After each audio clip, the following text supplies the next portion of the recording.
It's a little overcast here at Dandy Donuts, but it's always sunshine when you got a Dandy Donut in hand. Welcome aboard. We are ready to rock and roll here on the program. You ready to rock today, Bill? You ready to rock? Yes, sir. Good, I like it. On a beautiful Monday, we are ready to jam. We got a bunch of things to talk about here on the show. Man, I don't know where to start, actually. Do I start with the Dolphins and a terrific win, or do I start with the Hurricanes and a pathetic loss? I'm not exactly sure how I work it, but I'm you know what I'm going to do? I'm going to go with the pathetic loss. Why? Because I was actually listening to Manny Diaz this morning, because he always comes on with Joe in the morning and does his coach's show and all that good stuff. And I was like, okay, I gotta hear what he's got to say and all that good stuff. And I got to tell you something. He really has not learned a lot, because he still talks a lot and talks about the hype, and he was talking about the three things that they needed to correct, and talking about the culture and the recruiting and the offense and all this, right? And then when he started to talk about the recruits, like, well, they're ready to come, and they're ready. They're not changing. They're not wavering their decisions. They're pumped. They want to be a part of this. They're telling me that they're coming here to change things. Yeah, see, I have a problem with that, because just because you're getting a guy that might be a 3 or 4 or 5 star, it doesn't mean anything. If you don't have the coaching to get them better, they were a 7-6 team last year. What are they going to be this year? Aren't they? Didn't they end up 6-6? If I'm correct, I want to say they're 6-6. Look it up for me, Bill. But I want to say that the Hurricanes, I didn't write down the record. Maybe I did from a couple of days ago when I did the post-game show for the Canes. Let me see here on Saturday. I'll look it up. I'm pretty sure that they're 6-6. Yes, it is. They're 6-6 and 4-4 in the ACC. Okay, and they were 7-6 last year. So you showed me that you took what Mark Richt could not make better and made it worse. Because really, that's the way.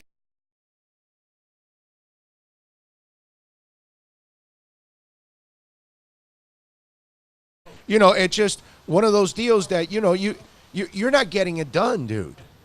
And so I don't care what these recruits are telling you. You got to show me that you can improve what's there. And you tell me, has Manny Diaz actually improved what's there? No, it's regressed. So why would I have any excitement about the incoming recruiting class when you can develop players? Why is it that Gregory Rousseau has one great week and then one crappy week? Why can't you get him to play consistent? Your defense at times, it's your defense, gives up key drives, key points at key moments, just like in Duke, just like at FIU, whatever.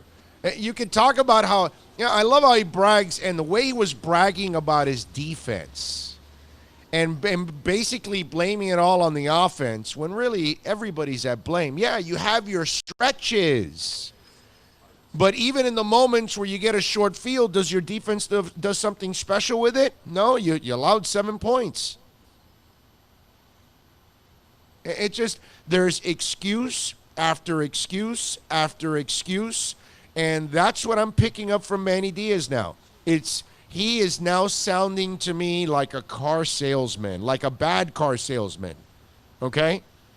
You're not selling quality like they have at Craig's Inn Acura or at Toyota of Holly. No. You're at some crappy-ass dealership with like 8 cars that are broken down, put together with glue, and Manny Diaz is the guy selling that. Because that's what it sounds like to me. And when he starts talking about that the culture has changed and it starts in the locker room and all that stuff, well, I don't see your team overpowering people. I don't see the conditioning where you are better than they are in the fourth quarter. I don't see consistency. I don't see winning. And it reminds me so much of Joe Philbin. Well, I was really proud of the effort. How could you be proud of an effort that wasn't good enough to beat Duke, wasn't good enough to beat FIU, and wasn't good enough to beat Georgia Tech? So if you're proud of the effort, then you've got to be completely demoralized with your coaching, right? Because if you think the kids were giving their all, then you sucked at putting them in positions to win.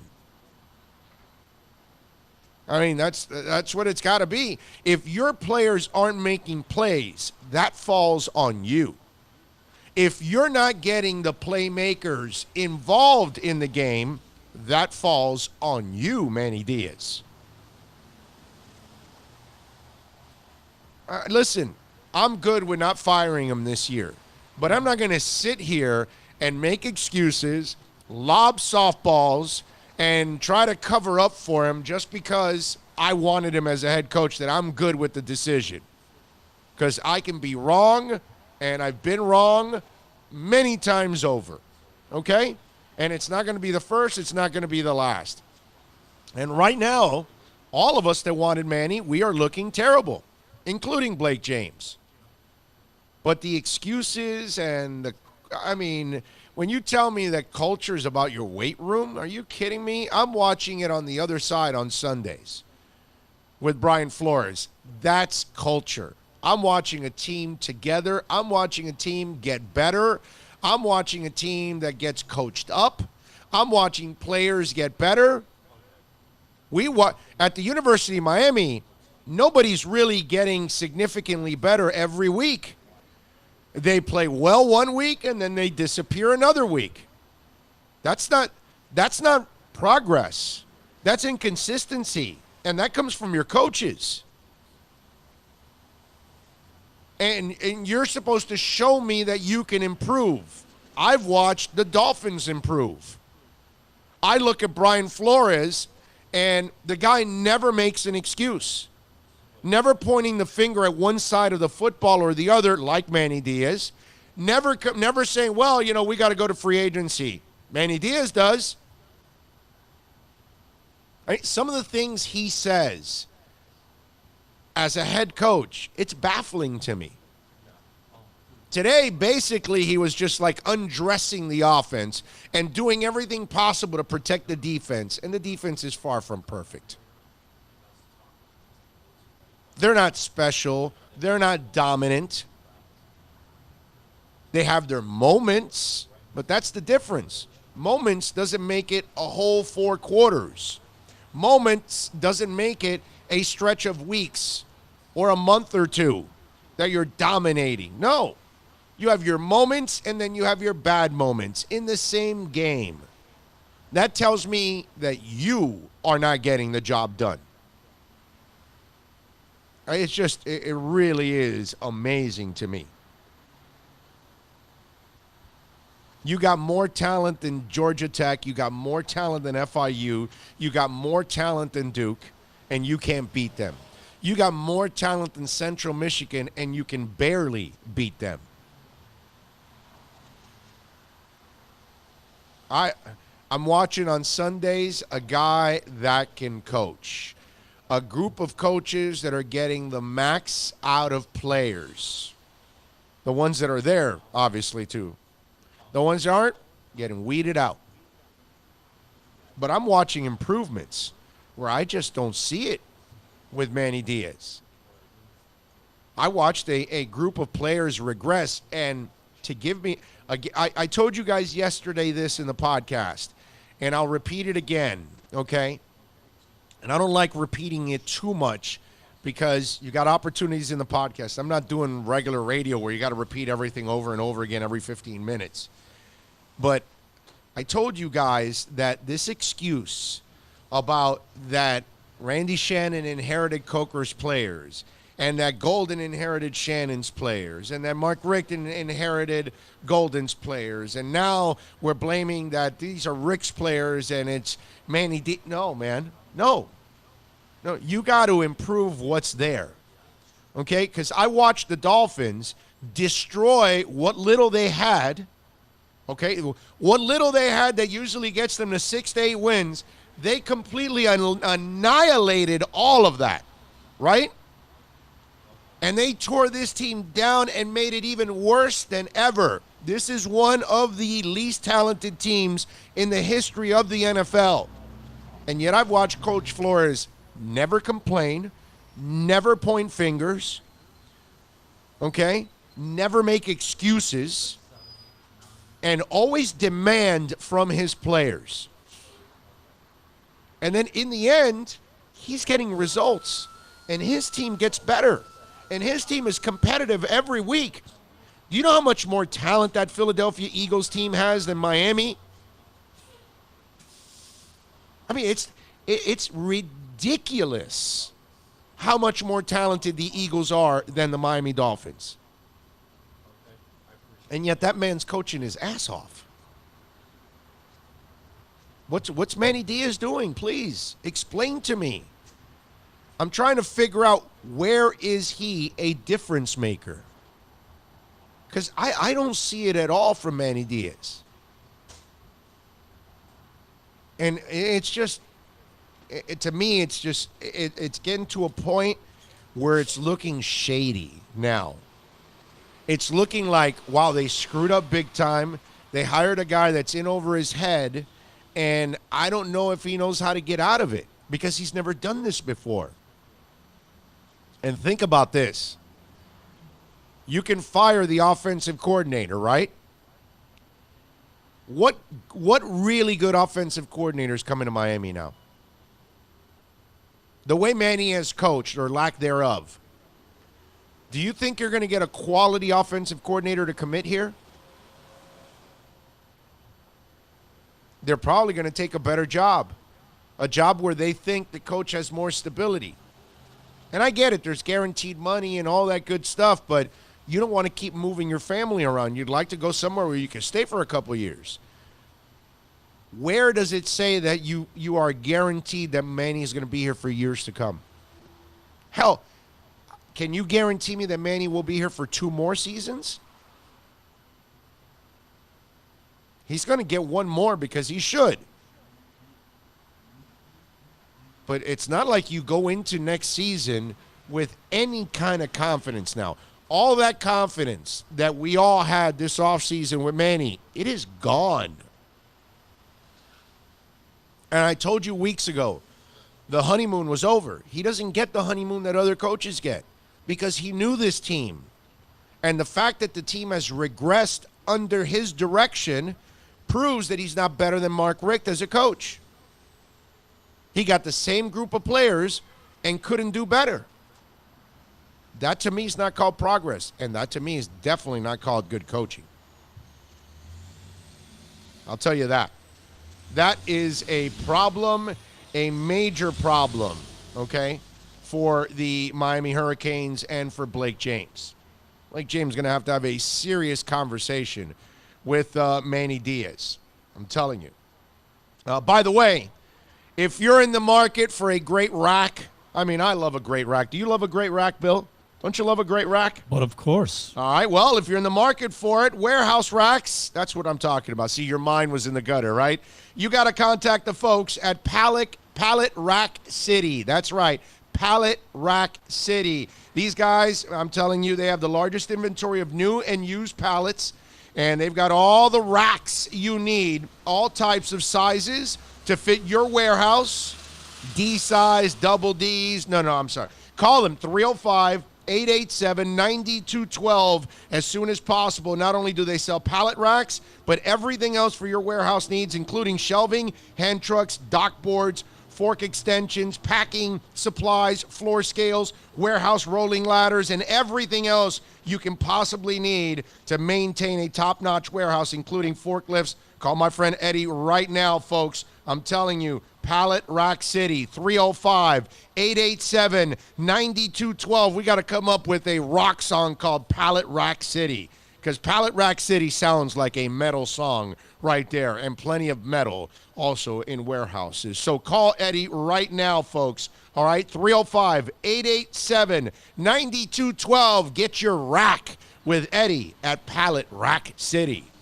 Plus tax, tech title. It includes $8.99 dealer fee on approved credit offers and 11/10/19. Over 1,500 Toyotas are on the ground, and truckloads of new 2020 Toyotas just keep on coming.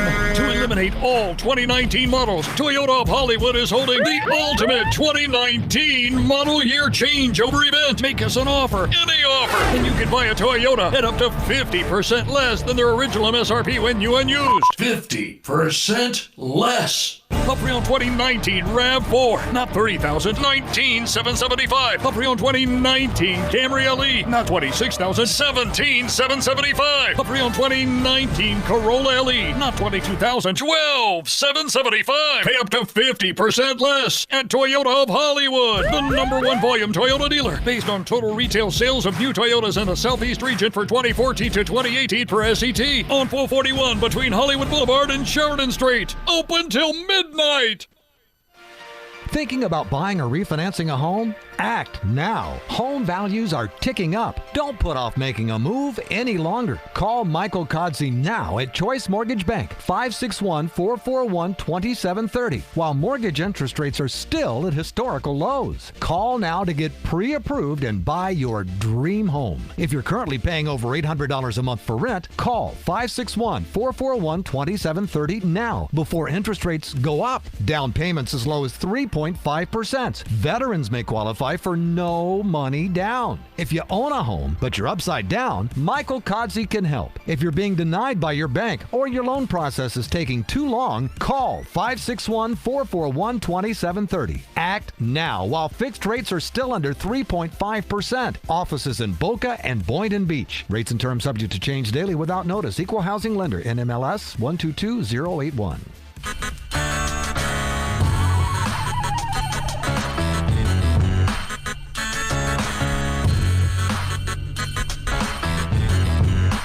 This is the Big O Show. This is the Big O Show. This is the Big O Show.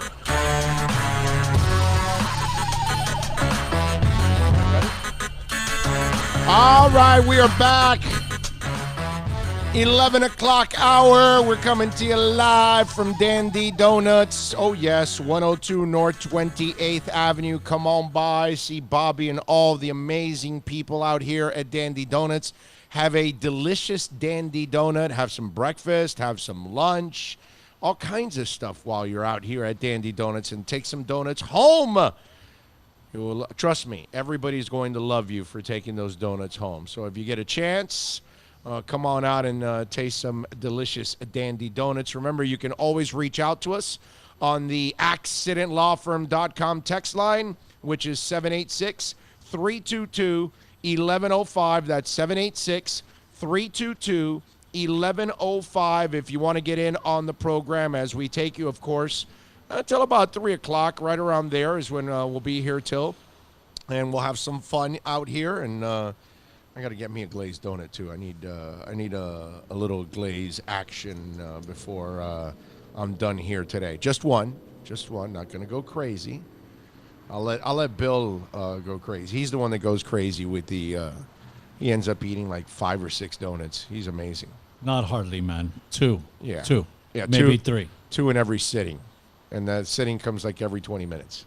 That's usually what happens. Don't let him lie to you. He took like 3 dozens the last time we were here. 3 dozens the guy took. It's really amazing. Anyway, so we got a bunch of things to talk about. We'll get more into Manny Diaz and his deal there. We'll get talking to the Canes situation. We'll get into it a little bit more here on the program. At noon, by the way, Chris Perk is going to join us from The Athletic. It's a beautiful thing. We'll have some fun with Perk. We'll talk about that exceptional win with the Miami Dolphins. Kyle Krabs is going to join us at Grinding the Tape, senior NFL draft analyst with thedraftnetwork.com. So we'll have a little fun with Kyle. We'll get his thoughts on the QBs coming into the draft. As we all know, Miami in search of that quarterback. Can they get that quarterback? Will they get that quarterback? Sean O'Connell is going to join us from Fight Night, or Fight Nation, that is, I'm sorry, on Sirius XM. We'll talk a little bit about what's going on with, with Conor McGregor as he is making his return. I know also if you're watching on YouTube, I know that the connection here is not so good, so sometimes it'll go in and out and it won't be as smooth as it normally is. So, unfortunately, we'll have to deal with that, ladies and gentlemen. And we'll be fixing that issue very soon also. But we're getting an opportunity in the very near future to stream our audio. And we already opened an account with, what's that called again? What's it called? Webcast, I think it's called. I think it's called that. I gotta pull it up now, and I'll tell you what it is. But anyway, I'll give you the name of it, and you can then search for Big O Radio Show, like everything else. Okay, it's Big O Radio Show on our shows on iTunes and Spotify and Stitcher and all that SoundCloud. It's all Big O Radio Show. The website is BigORadioshow.com. The Instagram is Big O Radio Show. The only thing that's Big O Show is Twitter. That's it. And that's going to stay that way because that's been established that way. But overall, we'll get you that because I know a lot of you, in order to listen to the show, you got to watch it on YouTube unless you've paid for YouTube Premium, and then you can just get the audio and you don't have to watch it on video. But we've got something for streaming purposes now, so we can stream the audio, and then all you got to do is download the app so you can listen to the show and communicate with the show. I think it's going to be through phone calls and chats, actually, that we're going to have our own chat board, and in a way you'll be able to also dial in through the app, and then we'll be able to take phone calls, which will be really, really cool. And Castbox, it's called, okay? Castbox.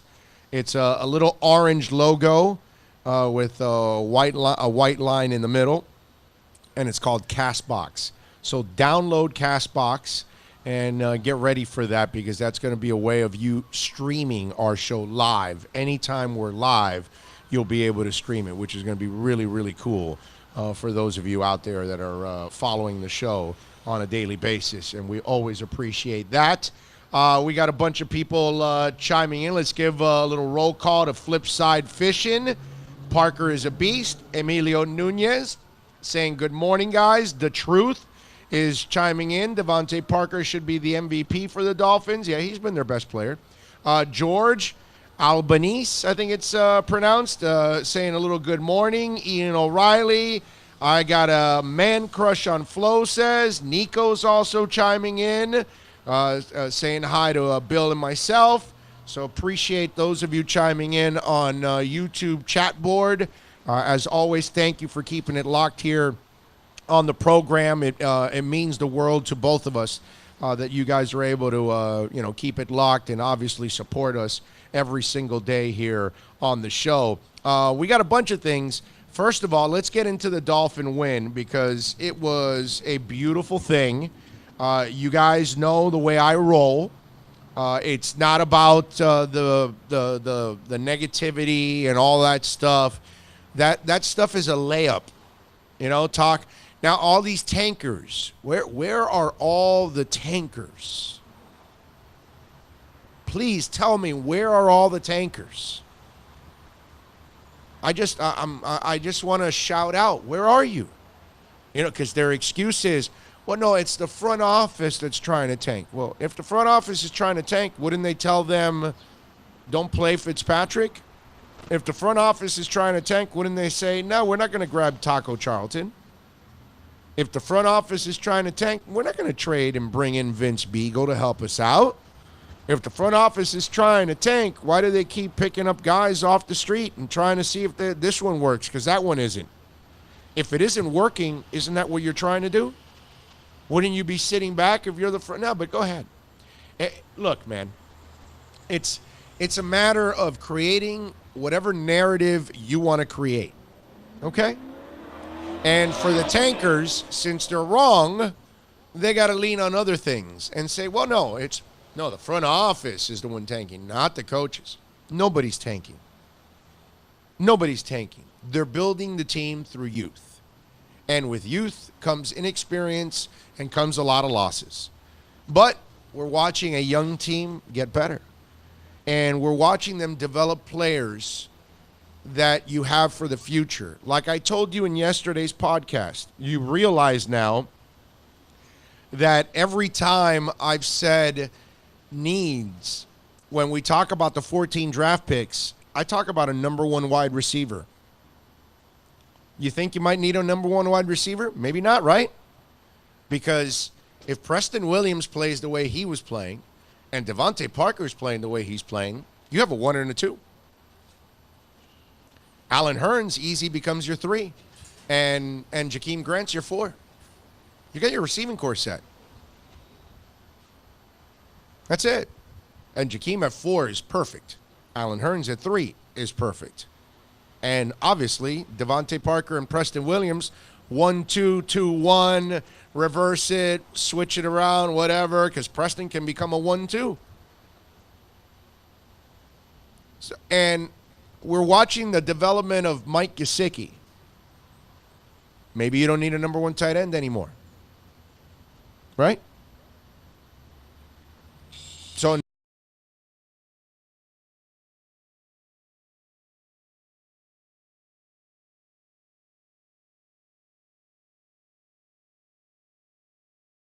a bust. Now we can't call Mike Gesicki a bust. Now you got to call Mike Gesicki a success because it's his second year. Plenty of guys don't play well in their first years in the NFL. It's a hell of an adjustment to come to the NFL. And Mike Gesicki, it took him a little bit, but in his second year, he's coming through. So all of a sudden now, the way Parker's playing, the way Gesicki's playing, now those are 2 needs that you now no longer may need anymore. And so things are looking better. And why? Because this coaching staff, unlike Manny Diaz, is developing players. Unlike Manny Diaz, this coaching staff is actually making progress with a lot less. Look, the biggest indictment on Manny Diaz is that he is losing with more. Okay? He has more than Duke, he has more than FIU, and he has more than Georgia Tech, and he's losing. Meanwhile, here's Brian Flores, who has a lot less than Philadelphia and beats him. He has a lot less than the Jets and beats them. That's coaching. That's the difference. You know what I'm saying? So that's why when you look at the 2 different scenarios, it's 2 different types of coaches. One program is headed in a completely different direction. It has regressed under the new leadership. And this one, I have to say, has progressed with the Miami Dolphins. And I know that we can't say that Brian Flores has arrived and say that he's the guy, but you have to be extremely impressed with the effort and everything that's gone on this year with the Miami Dolphins. Considering they have no talent whatsoever, they have developed this team, and they're now beating teams that have way more talent than they do. And they're competitive with other teams. And they're at points where they could have won another game or 2.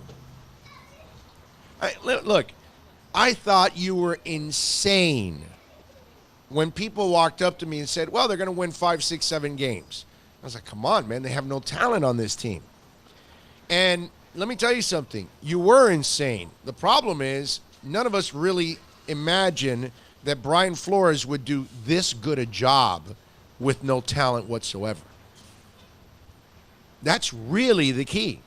None of us really actually thought that that was going to happen, that you were actually going to get that done. And yet the man has improved that team every single week. And he has won players over. He has dodged the media and the criticism. He has stayed steadfast through all of this, never wavering. Not one bit, not pointing fingers ever. And again, look, I'm not telling you that Flo has arrived and he's the guy. But I have to give him a ton of love for what he's done this year. Maybe it goes all awry next year and we're like, okay, well, it looks like it was an aberration. But at the moment, this looks good. And to say that at 3-9, it's kind of weird. It really is. But it's the honest truth. It's looking good. Aren't you feeling better about the Dolphins? Isn't that the cool part about all of this? That at 3-9, you can actually, most teams right now that are around the league at 3-9, they are absolutely depressed. Their teams are depressed. Their fans are depressed. The media is killing them.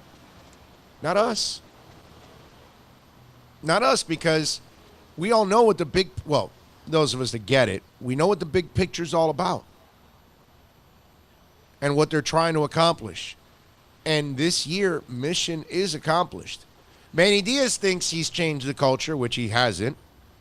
Okay? When you change the culture, you don't lose to FIU. Okay? When you change the culture, there's no Georgia Tech and Duke losses. When Manny loses to Clemson by 10 and tells me it was great effort, then I'll agree with you. But when you lose to Duke or FIU and you tell me there was great effort, you're a liar, dude. You're full of crap. And if you believe that, then you're definitely not the guy. Now, if you're trying to sell me garbage, okay, I get it. You're trying to be a sales guy. And you're trying to cover your ass. I'd prefer you don't cover your ass, Manny. I'd prefer you mea culpa all the way and lie on that sword, which I think would be better for your players and your coaches. Seriously. Because you need to take responsibility for everything that's gone on. And that's what I love about Flo. He doesn't point fingers. And that's the other thing I like about all of this. We're watching how Flo handles everything in the worst moments as a coach. Because he'll never have a worse Dolphin team than this one. I can't wait for him to have talent. Manny, I have already seen him with more talent than several opponents, and he fails. That tells me you're not good, dude. Good coaches walk in and make what was there better. And that's what Manny couldn't do. I know that if Flo had the same amount of talent that Adam Gase did last year on the Dolphins, he would win more games than Gase did. Hell, Gase has way more talent than him and only has one more win than him right now as it is. And I can say that about a lot of teams in the league right now that are either tied with Miami at 3 wins or at 4 wins, or if they have 2 wins. They all have more talent than Miami. That's where that's why I told you guys, take the approach that I said. What was it all about? Individuals. And now we could get excited about Devontae Parker, and we could get excited about Jerome Baker, and we could get excited about Preston Williams, and we could get excited about Mike Gesicki. You see what I'm saying? And we, X will come back, and Grant will come back, and you signed Alan Hearns, who's going to be a nice possession receiver overall for you. These are the things that, how about Wilkins? Wilkins has gotten better as the season's gone on. Good draft pick. Gesicki has turned out to be a good draft pick. All these guys, all of you picking on Chris Greer, a lot of the stuff is starting to work out. Oh, and by the way, his biggest decision was Brian Flores. Seems to me like he picked the right coach also. And that's why I'm saying that you got to look at it that way. Because if you're just going to focus on the petty stuff, the obvious stuff, that they don't have a lot of talent, that they're going to lose a lot of games, and that they're trying to lose games, and that they're trying to rig it that way, go ahead, man. Knock yourself out. Spin it that way. Tell me that they're doing all that crap. If that's what gets you excited, if that's what gets you all riled up, you go ahead and knock yourself out with all of that. I'll feel good about a coaching staff that runs circles around the Eagles. Did you see Christian Wilkins? Nice job by Chris Fisher from NBC6. He put out a video on social media, and I don't know if you saw this, but Wilkins was laughing at the entire Philadelphia defense running across off the field and pointing at them right after the special teams touchdown. So that was actually funny as hell that he was doing that. That was cool. I love that. And the other thing that this coaching staff has done has instilled confidence in players. Because when you watch Devontae Parker, you're watching a guy that finally turned the corner. I'm watching a guy play with confidence. And when you're watching him actually talk smack to the opponent, that is confidence. And the fact that this is the coaching staff that reached the kid, this is the coaching staff that gave him the trampoline he needed to catapult himself to his ability. Because that's what we're watching now. We're watching what a lot of us, at least like myself, thought we would see from Devontae Parker. And we're watching an athletic, beastly wide receiver. It's pretty awesome. It is fun to watch, man. You got to play. They could not cover him. It didn't matter if it was underneath. It didn't matter if it was over the top. That's a number one wide receiver. You know that, right? I would always get into these discussions with people about number one wide receivers. And for me, a number one wide receiver is a guy that can catch a 5-yarder, make it 50 yards. A guy that can blow past the defense. A guy that can catch it over the top of the defense. That's Devontae Parker. He was built to do all that stuff. And now that he's clearly figured out his body, too, let's not kid ourselves. Because he's healthy now, this allows him to be himself. But the confidence, that comes from your coaches, that comes from practices, that comes from the film room, and that comes from success on the field, success in the film room, and your coaches instilling all of that. Player absorbing it, believing in it, and then using that confidence and transferring it out onto the field.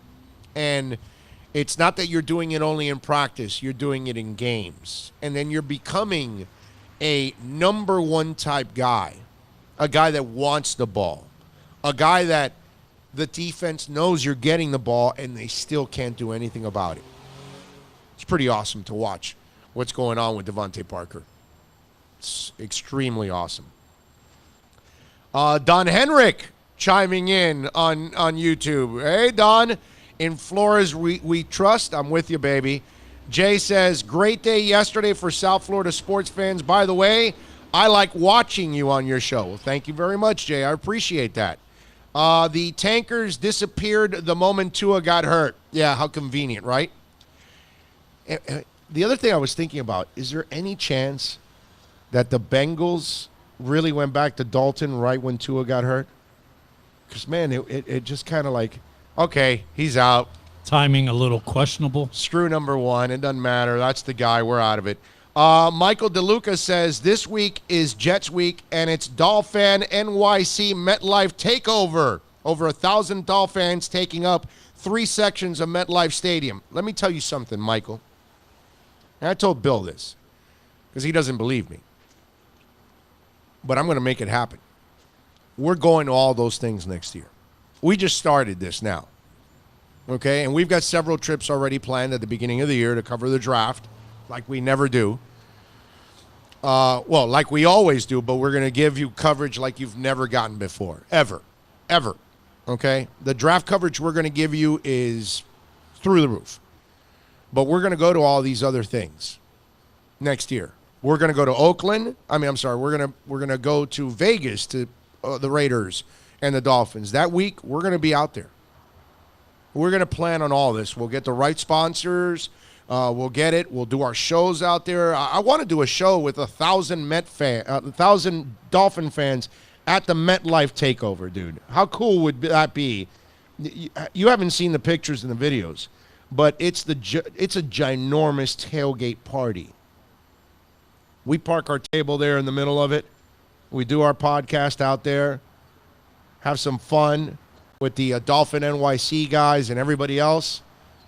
I'm telling you, we're going to do this next year. Because this is going to be a show like no other. Nobody can do this. They can't do it on radio. We have the flexibility of being able to go anywhere, do whatever we want. And if we want to start at 8 in the morning, we start at 8 in the morning. We start at noon, we do it. And at 1, we do it. We don't care.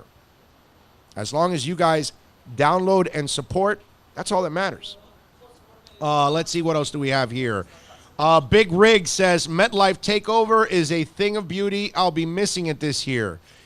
I have not been to it. I've seen the pictures and the videos. I am jealous. I will be there next year. I promise you. Bill and I will be there next year. Giancarlo Blaze says, being one of the least penalized teams had me feeling good earlier this season. I'm close to ecstatic. That's right. Because that's coaching, baby. That's coaching. Nico says, I heard Manny Diaz this morning on the radio. He sounded like a stuttering fool. I know, you know, etc. He couldn't get out 2 coherent sentences without stuttering. I'm with you. Big Rig says, I'm really happy with the Dolphins this year. They played hard, even though they don't have a chance for a playoff spot. That's all. That is all heart. You're right about that. George Vidal says, all that is missing is the old unis and logo permanently. You know, George, I feel that logo will be brought back. I think Tom Garfinkel realizes they made a mistake with the whale, and eventually they'll get rid of that logo and they'll bring back the 72 logo. It won't look exactly like the 72 logo, but it'll be a similar version of it, in other words. You know what I mean? Like what they did in the 90s with the old logo, the same thing. I think that will happen. They'll do something like that you'll be happy that it'll have the influences of the old and it'll have a little flavor just to like put their signature on it, that kind of deal. Parker is closing in on 1,000 yards this season. Yes, he's in the high 800s, I believe. Hey, it looks like you were right about Parker being a beast just 4 years late. Yeah, no, I know. It took him a while. Mona is saying, credit to Brian Flores. He has Devontae Parker looking like a top receiver, Gesicki looking like baby Gronk. How about the YouTube chat board just like exploding, huh? Everybody's out there. Thank you, as always, for tuning in and supporting us and downloading the hell out of the show. And our downloads were up 30% this month, our third month, okay? I mean, increases, monster increases every single month. We are really, really blessed. Never expected this kind of a response, to be honest with you. And we thank you for that, for supporting us, support our sponsors too, so we can keep this going and make this the kind of show that you guys need every single day, that you're not going to get ever on regular radio because you're tied with the politics. They're tied with the teams. They can't say what they really need to say, all of those kind of things. That's just the situation that they're in, and the listener gets cheated out of it. Plus, let's see, Bill, I've been talking for about 27 straight minutes, right? Something like that, I would say. You're not going to get that on radio either. You're not going to get 27 minutes of conversation. Let me tell you about Caneswear right now. You got to go see my guy out there, man, because Brett and all the amazing people at Caneswear, they've been at this for a long, long time. And listen, they've been a proud sponsor of our show for about 7-8 years now. I remember when they were back in the warehouse before they even got to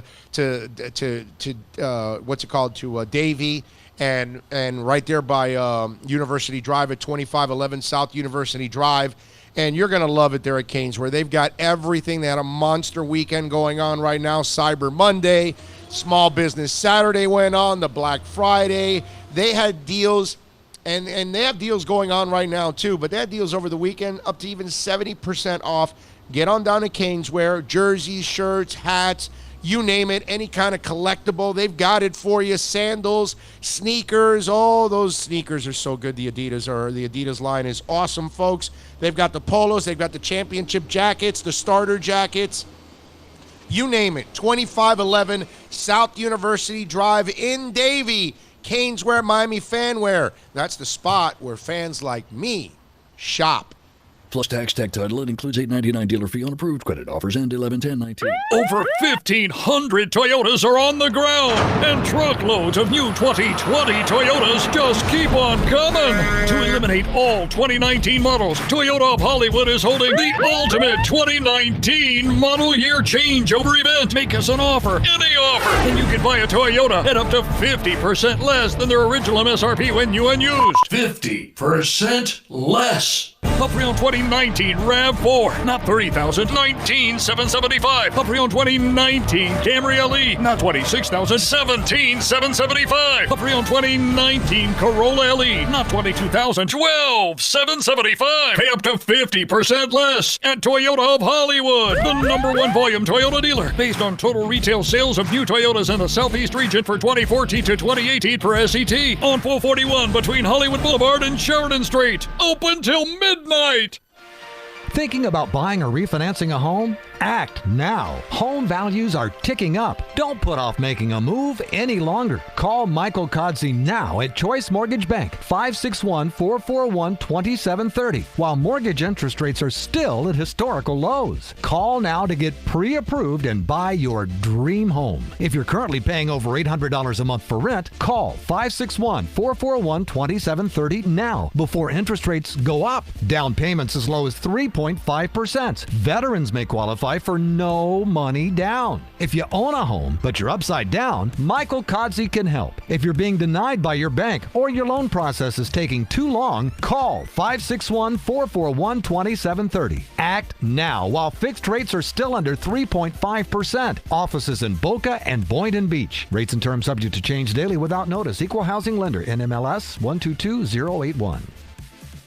No one expects to get into a crash, but I expect you to go to accidentlawfirm.com if you do. Make sure when hiring a driver, you go through a rideshare app so that you can be covered by the insurance, which can be up to $1 million whether you're a passenger or a driver. In other words, don't try to save a few bucks by paying cash instead of going through the app. I'm attorney Bobby Nunez from Nunez Law in Miami, and we're here to help you through the process. Go to accidentlawfirm.com for a free consultation from me, Bobby Nunez. That's accidentlawfirm.com.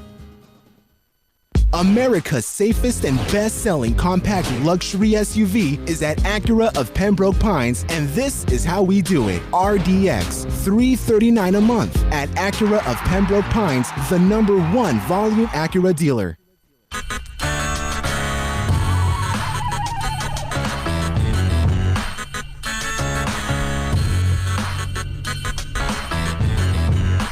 This is the Big O Show. This is the Big O Show. This is the Big O Show.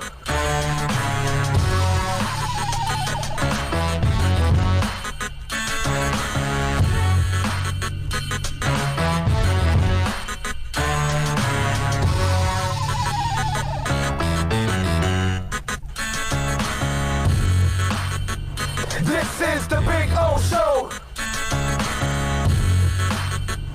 This is the Big O Show.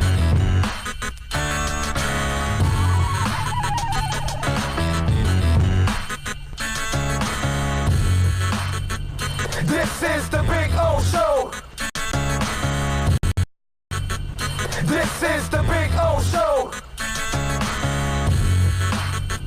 This is the Big O Show.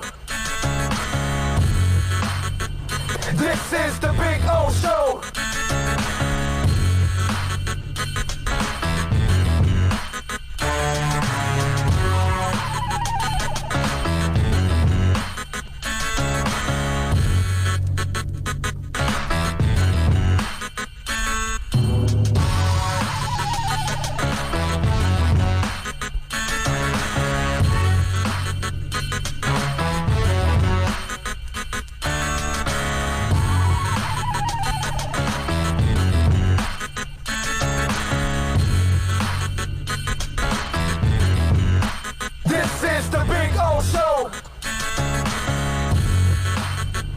This is the Big O Show. This is the Big O Show.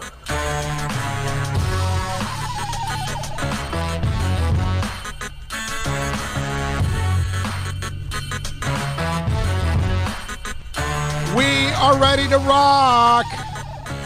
Chris Perkins will be joining us at the top of the hour. We'll have a little fun with the Perk Man. We'll go over everything going on in Dolphin World as he was covering that game yesterday, which was a lot of fun to watch. I personally had a blast yesterday watching that game. And it's funny because you'll have the Dolphin that's, oh, well, Cincinnati won. Why did they win? They can't even tank the right way. Do you know how stupid you sound when you say something like that? Because they weren't trying to tank in the first place. But again, if you want to create your own narrative, and then because it makes you look bad, you will then create your other own narrative that you're not wrong. That it has to be that they don't know how to do things the right way. Which is, again, and all the evidence is against it. It's been like that from day one. And that's why I'm glad that we took the approach from day one that it wasn't about that stuff. We wanted to see the progress individually from certain players. And then you're also watching the progress from a team at the same time. Because, again, you can't be sitting here at 3-9 and you actually feel good about the team. It's weird. Because now it tells you logically, you say, oh, if this Flores guy actually gets some talent, they might be actually a pretty good football team. And now that's why this offseason becomes so exciting, because you've got 14 draft picks. And the question is, what are you going to do with them? How many are you going to draft? How many are going to get traded into the 2021 draft, which I'm sure they're going to do some of that. And you're also going to probably maybe hopefully hit on another one or two undrafted free agents like you did with Preston Williams. And then what kind of an investment are you going to make in free agency? I'm really interested to see what kind of team next year Miami has. And what I'm most excited about is if you can develop the players in this environment. Think about that, okay? Because this is not an easy environment to develop players in. Once you start getting more talent on both sides of the football, it becomes that much easier to succeed, much easier to actually analyze the progress, let's say, of the players. Because once they're supported by other really good players, now you start to get a real feel for where they stand. And then in this scenario, yesterday, you get a real good feel for what Devontae Parker is. Why? Because you knew that they were either going to Parker or Gesicki. And they knew it. And especially Parker that they were going to. And they could not stop it. That, my friends, tells you that Parker has arrived in a big-time way. Because now his confidence has matched his talent. His health status has allowed him to now excel so he can reach his potential. And that's why you're seeing, a guy take over that could be your number one wide receiver next year, and you're going to feel pretty damn good about it. It took the kid a while to figure it out and for everything to come together. And here's the other thing. Think about this, ladies and gentlemen. What happens if they don't? What happens if the Dolphins stay in stupid mode like they were for 20 years, and they kept Gase, and they brought him back this year? Parker doesn't come back. So after investing the number 11 overall pick in the draft, and investing all those years, he walks out the door and possibly turns into the number one wide receiver for somebody else. How pissed would you be with that? One, you're stuck with Gase for one more year, not going anywhere. You're going to end up firing him again, firing him anyway, shall I say, and you lose out on Parker. How's that work out? That wouldn't have been fun. And that would have been a nightmare for any Doll fan out there. That you end up with Gase and you lose Parker. And now you gain Parker, and again, your general manager. I'm enjoying this. I'm enjoying pointing out over and over again why it wasn't tanking, and here it is, okay? And then the same thing here. I'm enjoying pointing out if Chris Greer can make the picks, well, dude, he made the pick of Tunsil. He made the pick of Fitzpatrick. He made the pick of Gesicki. Okay? He made the pick of Jerome Baker and X. Sure, Charles Harris sucks. I get it.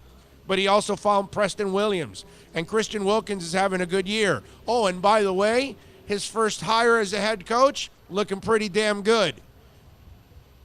Trades, the trades he made were awesome. Now he's got to make picks like X, like Tunsil, like Fitzpatrick, like Wilkins. Okay? He can do that. These are the things that just, whatever, create whatever narrative you want. No, it's his fault that whatever Jeff Ireland did. It's his fault whatever Saban and Mueller did. It's his fault. Let's blame Chris Greer for everything that everybody else did then when they were in charge. Meanwhile, now that he's in charge, he does things completely different. And the people on that whole thing can't see that. That everything Chris Greer has done since he took over at the beginning of this year is completely different than anything that's gone on for the 15 years before. Nobody ever did any of this. You know why? Because he wasn't in charge. Dude brings in Reggie McKenzie, who's a hell of a personnel guy. He brings in Marvin Allen, who's a hell of a personnel guy. And Brian Flores getting it done. So, again, create whatever narrative you want on it. If you thought they were tanking, you're looking really stupid now. Because they're not tanking. They were never tanking in the first place. And if you think Chris Greer can't make the picks, look what's going on. Clearly he has. And he's making them. And his first choice as coach looks like he might have hit on it. Maybe those of you out there with the silliness of the tanking can wrap it up already and say, I was wrong about the tanking stuff. There was no tanking going on. This Chris Greer guy, he actually might be a pretty good GM. He's done this, and this, and this. Why don't we do that? But that's all right. I mean, if you want to keep spinning it and all that, and are the writers and people across the country, are they saying anymore that the Dolphins are putting players at risk of injury? That this is a irresponsible health risk? I'm just wondering, is that going on? Is Steve Young still being a dumbass? Create what the amazing part is that the narrative, whether it's right or wrong, if you do it or I do it, that's cool. Okay? We're just fans and media, whatever. But when you have a Steve Young saying stupid-ass stuff like that, and you have people like, the Dolphins should be investigated. Well, how's that investigation going on now? Meanwhile, I'm the guy for months telling you what? Wait a minute. You're not going to investigate Mike Brown for the Bengals? That guy's a permanent tanker. He's never committed to winning. Donald Sterling, Jeffrey Loria, the current Marlin ownership, that's tanking, you morons. Tanking is when you're not trying to win at all, ever. Not when you're trying to reset your team. Narratives and stats. You can do whatever you want with them, turn them into whatever you want. Let's see. Giancarlo says, shout out to Locked On Dolphins for suggesting this podcast. This is my first listen. Disappointed. I'm just learning about your podcast. Well, that don't matter, man. Welcome aboard. We've got all the podcasts. You can go back and listen to everything and anything from August 22nd on when we started. Okay? And welcome aboard. That's all. We love you for joining us.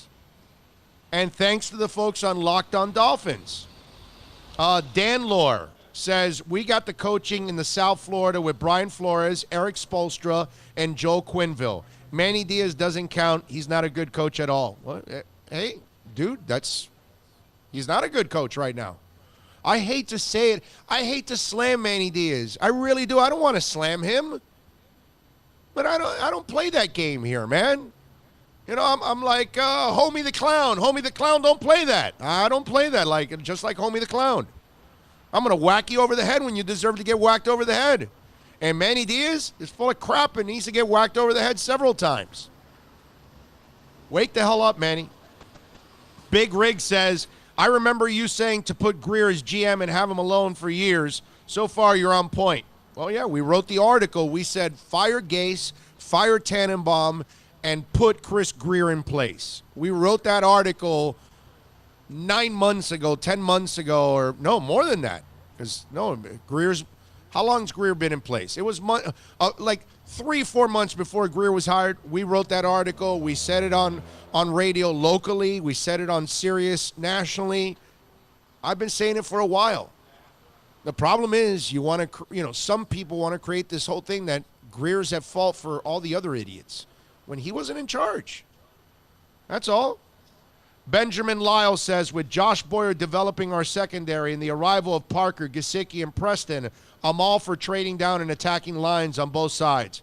Benjamin, listen, that's what's going to happen, my brother. If they can't get the quarterback that they want, then they're going to build the rest of the team. And you, sir, are right on target. And they'll build inside the lines. Didn't you see what he did? He drafted Christian Wilkins this year.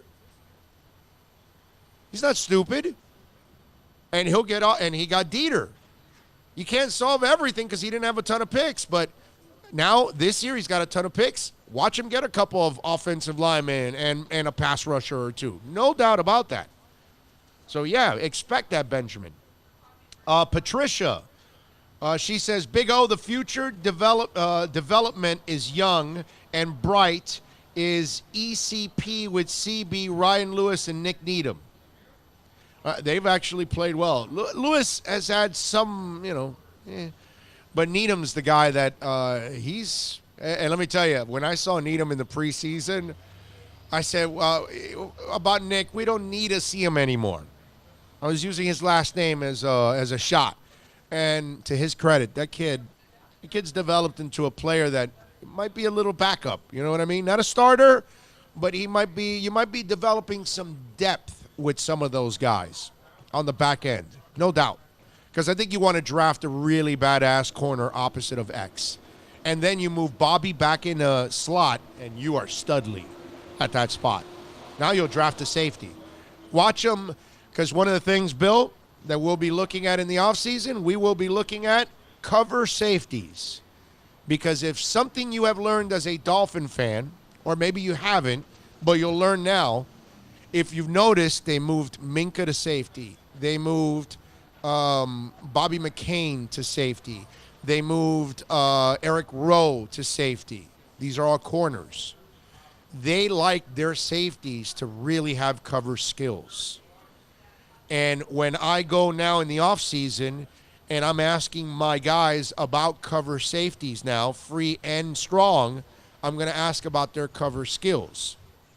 And are they a high end of cover skills? Because if it's a low end of cover skills, if they're more zone guys and things like that, then that's not the safety they're looking for. They're looking for safeties that have cornerback abilities at times. Because in their scheme, obviously, it's more important for them to have safeties that have cover skills. And clearly, when they inherited this team, they felt the safeties, Rashad Jones, T.J. McDonald, which they don't. by the way, and I've said that for several years, that Rashad Jones is not good in coverage, and TJ McDonald is terrible in coverage. The deeper you get, the more he loses the ball. When they signed him, I know several people in the Rams, and one guy sent me a text that I've read several times on the air, and describing TJ and how he, like, to a T, every time TJ would screw up, I would read the text out to people and say, look, this is what we told you he was. And so these are little things that you learn as a reporter following them, and you as a fan, about this team. And then this is the way we're going to look at it. So remember, if you're doing your own scouting and you're looking at safeties, which is something they desperately need on this team, make sure you find out about their cover skills. Because if they're not great cover skills, that's probably not the player they're going for at safety. So there's a little something that you learn from this whole thing going on. Let's see, what else do we have here? One more thing, perfect world, Chase Young and Clowney opposite of one end with QB like Jalen Hurts or Tua. Well, first of all, Clowney would take money, and they're not going to do nothing like that. You guys got to get off that. Patricia and any other Dolphin fan out there, get off those terrible habits. Those days are over. They're not signing free agents and giving a whole bunch of money to older free agents, injury-prone free agents like Jadeveon Clowney. None of that. That's not going to go on. If they sign a free agent, it'll be a young free agent. It'll be a guy that's 25, 26, coming off his first contract. He's having issues with his team, and they let him go, and that's when Miami will pounce on a guy like that. But the 29, 30, 31-year-olds, they're not getting the 4-year deals, 5-year deals with the monster signing. But those days are done. They're not doing that kind of stuff. I'm pretty sure that kind of stuff will not happen anymore. They are going to build through youth. That's what they're showing you now.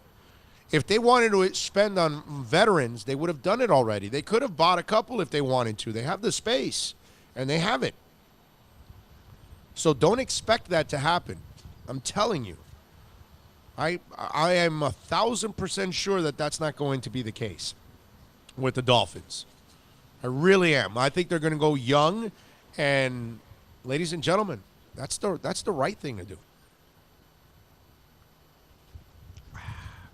Got to get me a little water here when you're talking this much, this long. But again, it's weird how we're 3-9, right? And there's a good feeling about the team. It's just odd to have that, but I like it. I like it because one of the things that for those of you that have been with us for a little while now, when this whole thing started, and people would ask me, how could you be excited about this? How could you have fun with this? And I said, because I'm a draft guy. I'm a draftnik. I love the art of building a football team. And I always knew that Miami was never able to build a football team because they kept making the free agent moves and destroying their cap and mortgaging the future and all that stuff and trading away draft picks and all kinds of stupid decisions. When I saw Chris Grier took over and cleared everything out, I was like, wow, finally somebody's thinking like I do. And they're finally doing this the right way. And I think those of you that have now taken this journey with us from day one, you're now picking up my attitude on this, and you're excited like I am, and you don't pay attention to the negativity. The people that just want to focus on the lazy stuff, because that's what I call it. It's the lazy stuff, the tanking and all that stuff that has nothing to do with what you're really doing here. But go ahead, knock yourself out, dude. Come up with all these crazy stats that they haven't scored here and they haven't done this and that they're going to lose this many games and that they're the worst team in the league and that they're trying to go ahead, knock yourself out. Now you have to change your tune. You're like the writer that it's 5 minutes left in the game. The team is down by 25 points. You've got your story. You got your deadline right around the corner. So you've written a story on how bad the team's been all game. All of a sudden, turnovers happen, scores, everything changes. They come back, they score 20 points in 3 minutes. You've got to change and rewrite your whole story now. That's these people now. They've got to change their story. They've got to rewrite it all. Oh, maybe they're not tanking. Maybe they're building a football team. And like we've said, they will start a trend. Because the Dolphins, I believe, will make the right picks. Because Chris Greer knows what the hell he's doing, and he's got 2 guys next to him that are freaking awesome. You got a coach that can develop players. So all of a sudden now, when they start turning things around in years 2 and 3, and they start that trend upwards, owners are going to look around and are going to go, that's the way you do things. We got to tear it down. And the Dolphins are smart enough to say, well, wait a minute. The Astros did it. What's it called? The Cubs did it. The Philadelphia 76ers did it. Okay, nobody's done it in football. We're going to try it. And it takes balls. It takes vision to want to do this. And they're doing it. Just like it takes balls for Flores. And I didn't like the call. At the beginning of the third quarter, that onside kick, you kind of had momentum. You were playing with them. Why do that? I didn't like the call. But without the balls and the guts to make that call, you don't make the one on special teams for the touchdown when you're throwing the punter to the kicker. Okay? You don't get one without the other. So that's what tells me about Flores, that he's willing to try things. He's willing to do things that are different, out-coach people. That's what Belichick does all the time. Shula does it too, did it back in the day. These are things that we're watching, that it shows you they're not tanking. It shows you they're competent. It shows you what you wanted to know as a fan. You might have yourself a general manager. You might have yourself a head coach now. You might have yourself a front office. And now you might finally have the culture that you've been clamoring for years. The one you lost with Don Shula and has never been recaptured. That's pretty cool. All right, we got an hour and a half down. We got a couple of hours more to go. Chris Perkins is going to join us on the other side from The Athletic. We're going to talk a little Miami Dolphins with him. He was at the game last night, or yesterday afternoon, shall I say. Let's get the latest from Perk in just a minute here. Let me tell you about Choice Mortgage Bank. And, folks, we could get you into a fixed mortgage rate right now under 3.5%. Please call Michael Kodsey right now. I'm sorry, 561-441-2730. They do it all, wholesale, conventional, residential loans, condo loans. Hey, look, he's the Brian Flores of this business. He just knows how to make it happen. He improves your situation like Brian Flores has with his team, okay? Call the guy that knows how to get it done, the guy that's been a winner, the guy that has earned a AAA plus rating from the Better Business Bureau now for 20-plus years. Michael Kodsey, 561-441-2730. That's the owner's personal cell number. Tell him that Big O sent you. Please call Michael Kodsey. Don't let these other mortgage companies give you the runaround. If that bank's decline you, call Michael Kodsey right now. 561-441-2730. Dealer fee on approved credit offers end 11/10/19. Over 1,500 Toyotas are on the ground, and truckloads of new 2020 Toyotas just keep on coming. To eliminate all 2019 models, Toyota of Hollywood is holding the ultimate 2019 model year changeover event. Make us an offer, any offer, and you can buy a Toyota at up to 50% less than their original MSRP when new and used. 50% less. A pre-owned 2019 RAV4, not $30,000, $19,775. A pre-owned 2019 Camry LE, not $26,000, $17,775. A pre-owned 2019 Corolla LE, not $22,000, $12,775. Pay up to 50% less at Toyota of Hollywood, the #1 volume Toyota dealer, based on total retail sales of new Toyotas in the Southeast region for 2014 to 2018 per SCT, on 441 between Hollywood Boulevard and Sheridan Street. Open till midnight.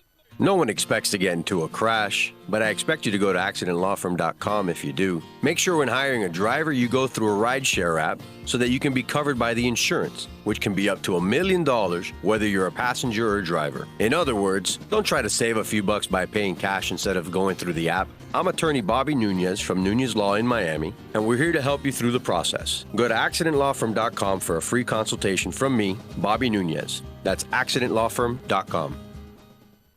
America's safest and best-selling compact luxury SUV is at Acura of Pembroke Pines, and this is how we do it. RDX, $339 a month at Acura of Pembroke Pines, the #1 volume Acura dealer.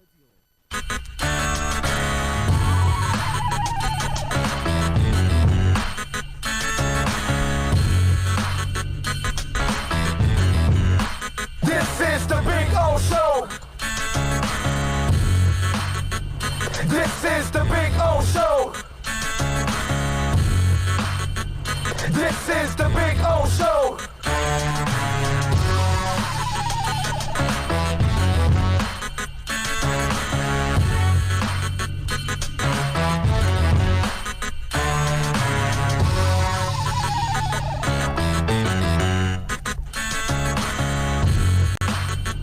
This is the Big O Show. This is the Big O Show.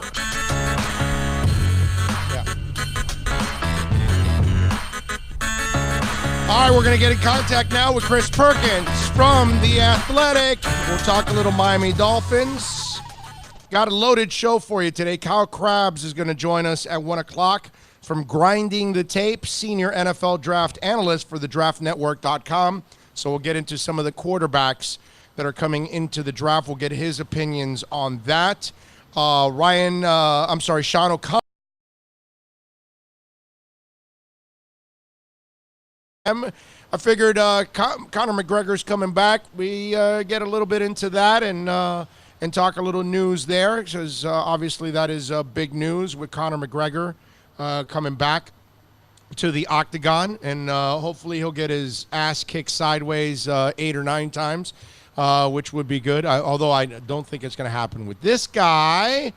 But, hey, what are you going to do? Ray's asking me, how about those Heat? Ray, we're going to get into the Heat here. We'll do a little Heat talk after we talk to Chris Perkins.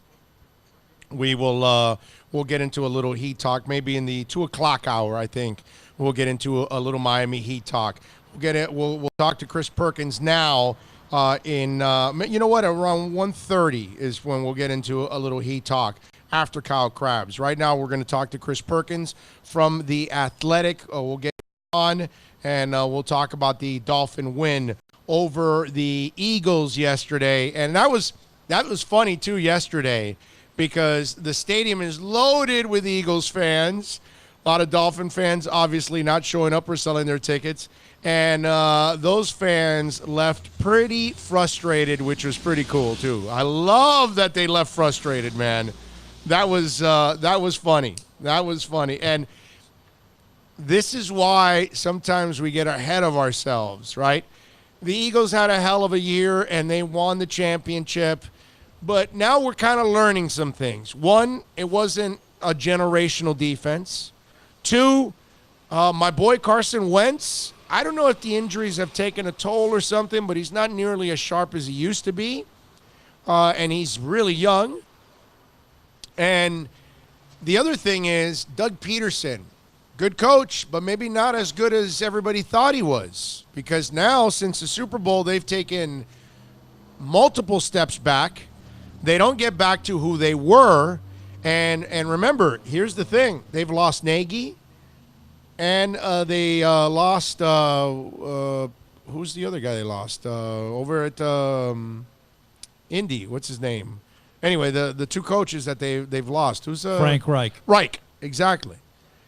So they've lost those 2 guys. And isn't the offensive coordinator also in Jacksonville, right? Wasn't the other guy in Jacksonville?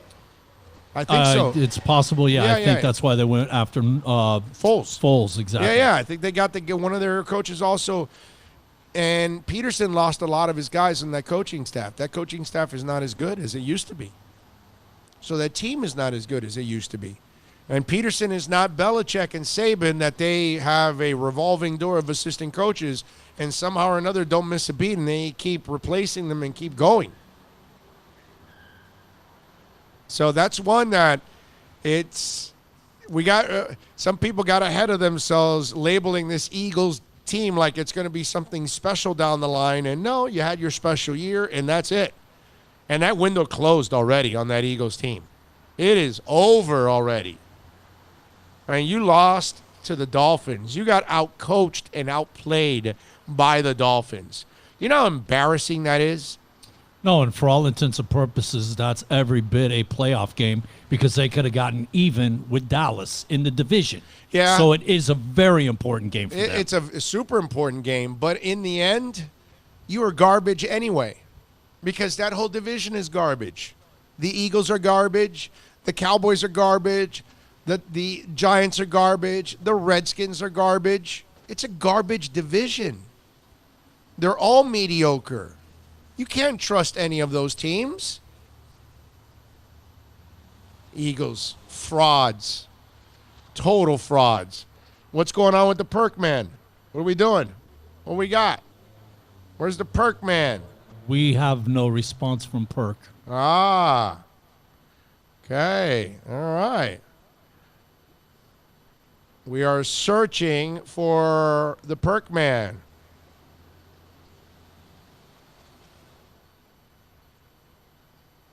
Oh, let me see.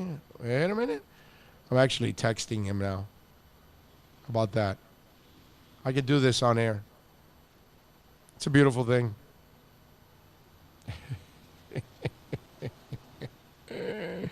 We'll get the Perk Man. Don't worry about it. He'll be calling us soon. That's the beauty of all of this. We can we can work around it. It's all right. We'll be fine. We'll get through it. Remember, you want to reach out to us on accidentlawfirm.com text line. It's 786-322-1105. That's 786-322-1105 if you want to get in on the program. And remember, whenever you're listening to this podcast, you can always reach out to us on the accidentlawfirm.com text line. We've always got it going on there. It's like a 24-hour talk show, like my Twitter page. It's become that also. 24 hours, big time. Uncle Joe says Eagles are frauds.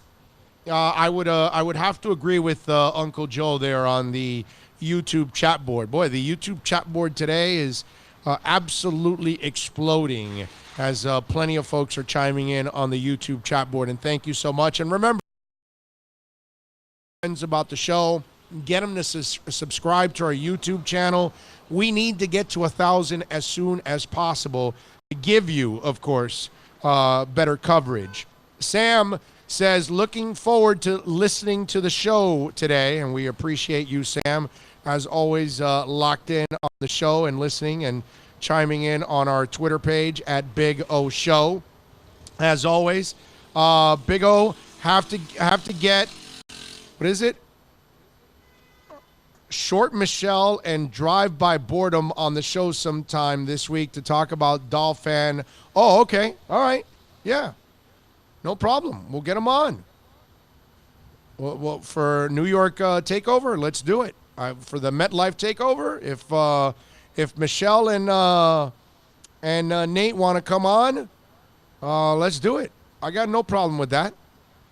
For the MetLife TakeOver, let's promote it. Let's get it going. That's what we're here for, man. For sure.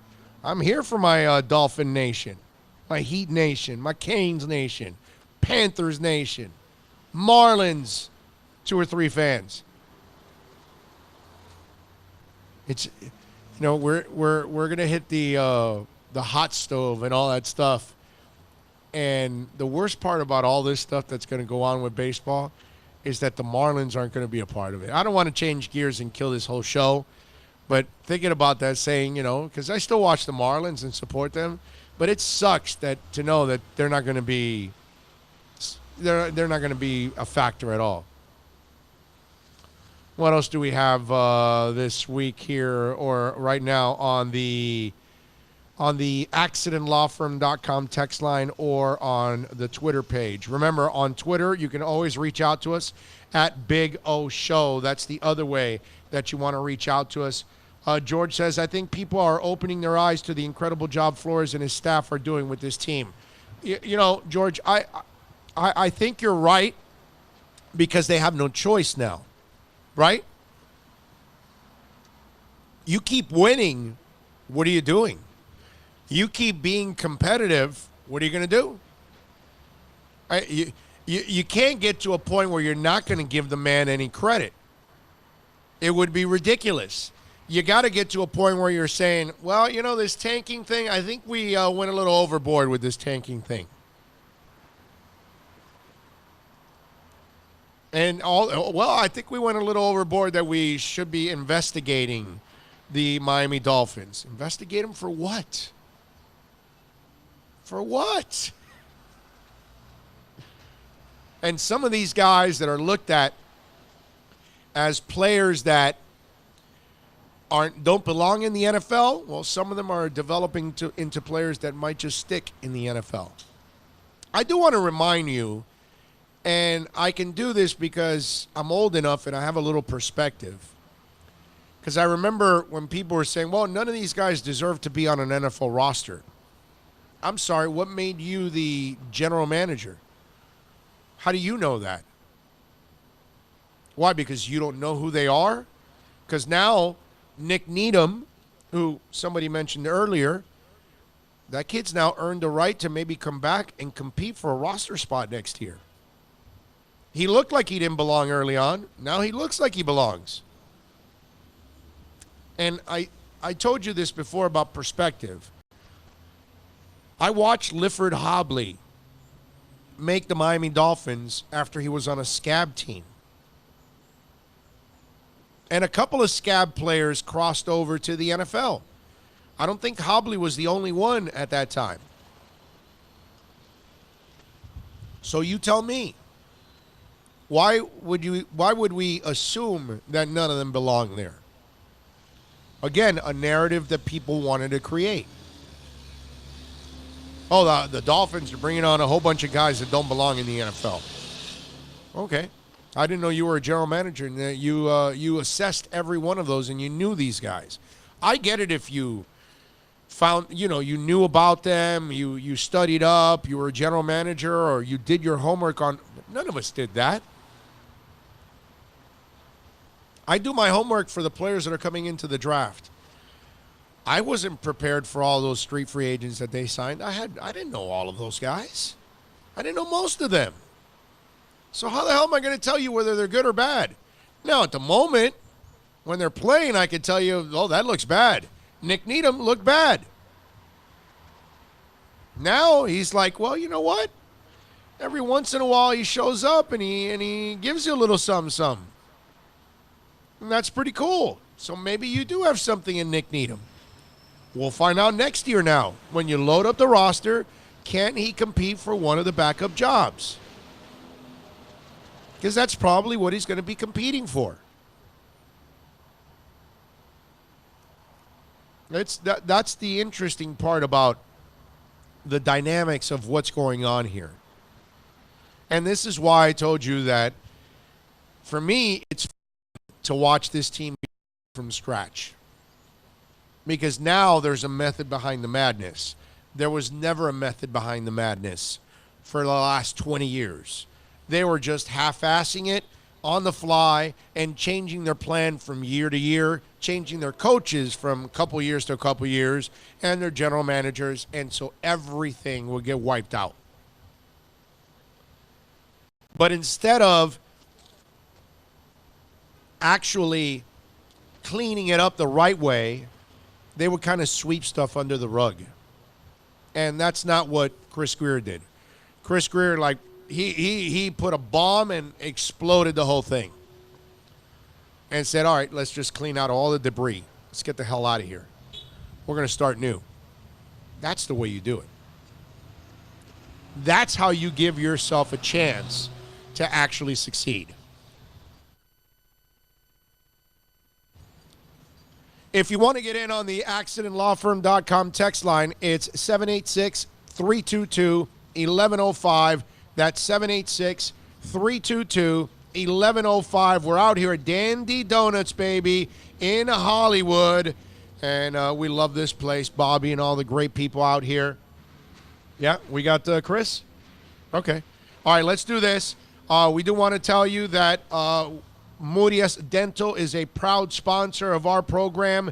The Implant and Invisalign experts take advantage of your insurance benefits for 2019. You got a month left before the year runs out, and guess what? All those benefits are gone. Call 305-821-0231. That's 305-821-0231. Or, of course, visit Murias Dental and follow them on Facebook, Instagram, and Twitter at Murias Dental. Check them out. Go see Eric. Great people. I'm about to get my Invisalign installed. I already got measured for all that stuff so I can straighten out the bottom teeth, because the middle of the bottom teeth are a little twisted up. So it's like one's back in front, like like you got the whole set of teeth, and then the one in the middle is like falling back, so they want to bring it up. So that kind of stuff. So I'm going to wear the Invisalign stuff now for the next couple of months to straighten out the teeth. By the time I get to the draft, we'll have them all straightened out. It's a beautiful thing. We have Mr. Perkins on line 1, sir. All right, let's do it. Chris Perkins, baby, from The Athletic. You can follow him on Twitter at Chris Perk. He was at the game yesterday as the Dolphins clipped the Eagles, baby, 37-31. That was the exact prediction that Chris Perkins had at The Athletic, didn't you, Chris? 37-31 Dolphins. Yeah. Devontae, Gesicki. I had all of that. Oh, you know me. I'm all over this. You're all over this. Yeah. That was. Hey. Go ahead. No. It was a lot of fun watching that, and I wrote today in The Athletic about the Dolphins winning their fans back, and that was something that Daniel Kilgore talked about, and everybody heard after that the introduction, the Dolphins were booed as they came out onto their own home field. First play from scrimmage, Ryan Fitzpatrick throws that interception, and the place just erupts.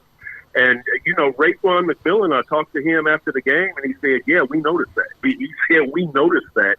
And really, what I wrote about was the Dolphins getting their own fans back with this third win that as I'm walking down the ramp to the locker room, I'm hearing Dolphins fans celebrating and taunting Eagles fans. And Big O, I never once, as opposed to that Jets victory, I never once heard the names Tua or Justin Herbert or Joe Burrow uttered by the fans. I think there's becoming a bit of a belief that, hey, even if we don't get a top quarterback this year, this thing might be okay because these guys can coach and they can at least identify and develop some talent. So once we really do get our players here after the draft, after free agency, after a few years, this thing might be okay. And I kind of sense that was kind of one of the big messages, one of the big takeaways from the Dolphins getting that third victory. Oh, so basically listening to my show and what I've been saying for weeks now. Oh, okay. All right.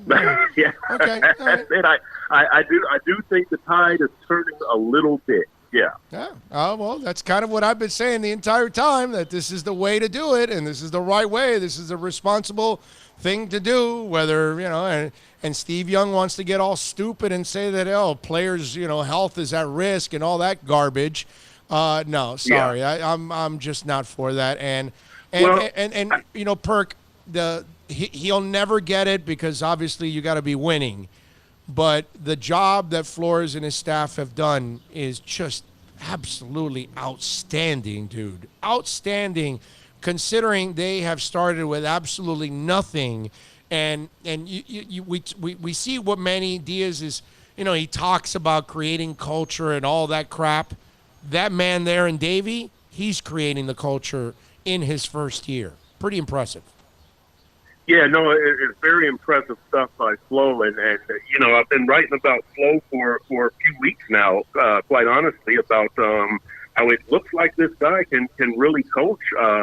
It might have been after the game in Buffalo that I started writing that, but I wrote about last week that as far as the Dolphins and Cleveland rebuild. The Dolphins don't have the talent that Cleveland has, but it appears that they've got a better head coach. And, all these people from Cleveland start responding to the story. Oh, congratulations. You think you've got a coach who's better than some guy who doesn't deserve to be a head coach, which they were talking about Kitchens. But, it was meant kind of derisively. And I will say this. The jury is still out on Flo, as I'm sure you'll admit. Okay. I thought Adam Gase was the right man after the first year. It turned out that he wasn't. Flo isn't even through his first year. However, the difference is I think we all see, right? When you have the least talented team, the lowest penalized team, and a team that has probably outpaced everybody else in the league as far as expectations. I'm including Baltimore. I'm including San Francisco. I'm not sure that anybody thought these Dolphins were going to win 3 games, especially after you start off 59-10, 43-0. You get injuries. Xavier Howard is out. Bobby McCain is out. Trade Minka Fitzpatrick. Well, we all know what they've been through. So, Flo has impressed me more than any other Dolphins first-year coach, starting with Tony Serrano and going through Philbin and Adam Gase. I do think that this guy has something different than those others. Now, and listen, let me tell you something. And I'm with you all the way. I need one more year to see Flo, but because I fell for it too. I was drinking the Kool-Aid also after Gase and his first year, but things kind of went their way in a lot of things. Here, I'm watching him. In other words, I'm watching in Coral Gables Manny Diaz lose with more than Duke, more than FIU, more than Georgia Tech, and you're losing those games. The difference is I'm watching this guy win with less. And that's the difference for me, that now, and when you're about the same kind of team as other teams like Gase had, you got a shot every week. This guy goes in and he's got a butter knife in a gunfight every single week. And he is MacGyvering this bitch 1 week away, another way. He is figuring out a way to win. And, it is amazing to me. And then to watch players improve. All of a sudden now, Perk, you may not need a number 1 wide receiver or a number 1 tight end anymore. You know what I'm saying? Yeah. I'm not at that point yet. And I did write about Gesicki and Devontae last week, actually. A few days ago.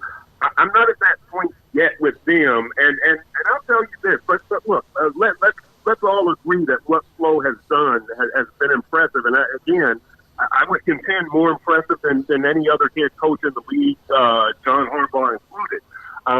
Because as you say, right, it's a butter knife and a gunfight. Looking ahead, Tito, and I'm sure you've got thoughts on this too. I wonder how much Flo is kind of set in his ways, okay? I won't say he's hard-headed, but he wants things done his way. I wonder how a veteran team would expect that, especially a veteran team that has not won under Flo, right? I mean, you can say what you want about Belichick, but these guys have won under him, so they will accept his rules. Minka couldn't accept it. Kiko Alonso didn't like it. And I do wonder, how a veteran team would react. I say it like this. I think Flo might have been able to take last year's team to the playoffs, and I might have told you this before, but I wonder how guys such as Cam Wake and Andre Brandt and these guys would have accepted his way, his discipline, his things. And granted, Brandt and Wake haven't won anything, but I do wonder if Flo, some of his ways, some of his rules would grate on a more veteran team, and I guess we'll find out maybe in a few years. But that's way down the line, right? But wait a minute. But hold on a second. Free agents, maybe. Yeah, but wait a minute. You're. I think no disrespect, but I think you're looking at it the wrong way, my man. I don't think they're going to be adding a lot of free agents that are going to have to come in and shell shock with the culture. The guys that are here, Christian Wilkins, grew up with the rules.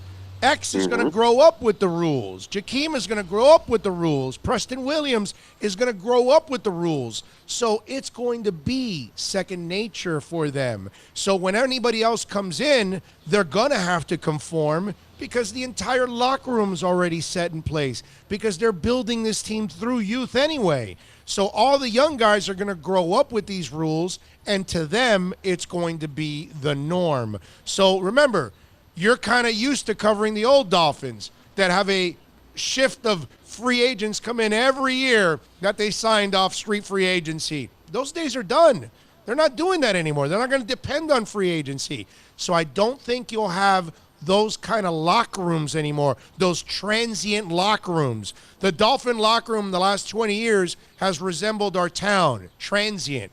It's not going to be like that anymore. It's going to be mostly homegrown. So I don't think those issues will be there. It's kind of like the Heat. You come into the Heat, you know the culture's set because everybody else has grown up with that culture, and it is what it is. You either take it or get the hell out. I think that's how it's going to be. Yeah, you could be very, very right about that, Big O, because, the key players are going to be drafted players. That's the plan, and they will come up in the flow way. So, that might be a down the line concern that never materialized. Right, and if they think it's a troubled guy, they won't bring him in anyway. If it's a guy that's not going to fit their culture, they're not going. That's the thing that, like, you and I and everybody else, we were like freaking out. Like, well, wait a minute, dude, you're signing Dion Waiters and Whiteside.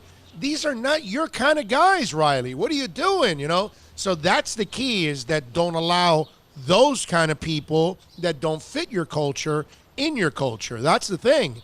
And when you walk into that locker room, Perk, do you feel that the culture, that there is the semblance of a culture being created right now? I feel, if by culture you mean guys buying in, then definitely yes. These guys have bought in, and look, the winning helps. I talked to Daniel Kilgore after the game, and he was saying, that winning, that's so contagious, and it makes players hungry, and it makes you believe even more. And really, that's what's going on here. Is that, look, guys like Tito Alonso and Minkah Fitzpatrick might have had their doubts early in the season, but the guys who stuck it out, and this gets back to you talking about culture. They're seeing that the things that Flores is preaching works, and so it's an amazing environment from that standpoint. That here are guys who nobody expected much of them. I don't know what they expected of themselves, quite honestly, but all of a sudden they've won 3 games, and again, 59-10, 43-0. You're thinking this could be one of the worst teams in NFL history. Yeah, and think about this, Perk. After all this stuff that we were talking about and yapping, there's only 4 games left now, dude. This rough season's almost over, and towards the end, we're feeling better and better about the direction of the franchise. You just mentioned about the first 2 weeks of the season where it was the lowest of low points. Here we are, week 13, and look how the attitude has completely changed, because now you've got 4 games left, and hell, you're feeling like you're going to win a couple more of these games. And that means you may have found yourself a coach. Yeah, and again, I would like to see how deep this runs with fans, because I asked Chris Lamone after the game in the locker room at the game clinching interception about the confidence level, and he was like, confidence is an understatement. Granted, he was still speaking after an emotional victory, but the point is, and I've talked to him and a lot of the DBs about this, and I talked to him about it again after the game, that you guys have lost Minkah and Rashad, Bobby McCain, and how in the world are you not just getting torn up? And they quite honestly, they say it's practice. We practice hard. We practice the right way, and I guess that does get back to Flores and Patrick Graham, the defensive coordinator, and this coaching staff. these guys are not Pro Bowl caliber, but they're somehow they won 3 of their last 5 games. You know, I mean, and we see the offensive line, we see the secondary, we see what they get out of this running game. Heck, Ryan Fitzpatrick is no great shape, but these somehow the confidence that this team has in each other and the teachings of Flo have turned them into a 3-win team. And look, that's what I predicted at the start of the year. At certain points, I was thinking, there's no way they get that 3rd victory. But, wow, here they are. And look, nobody would be surprised at this point if they won 4 games, would we? No, not at all. Not at all, especially when I'm looking at how poor some of the teams are that are coming up and how poorly coached they are.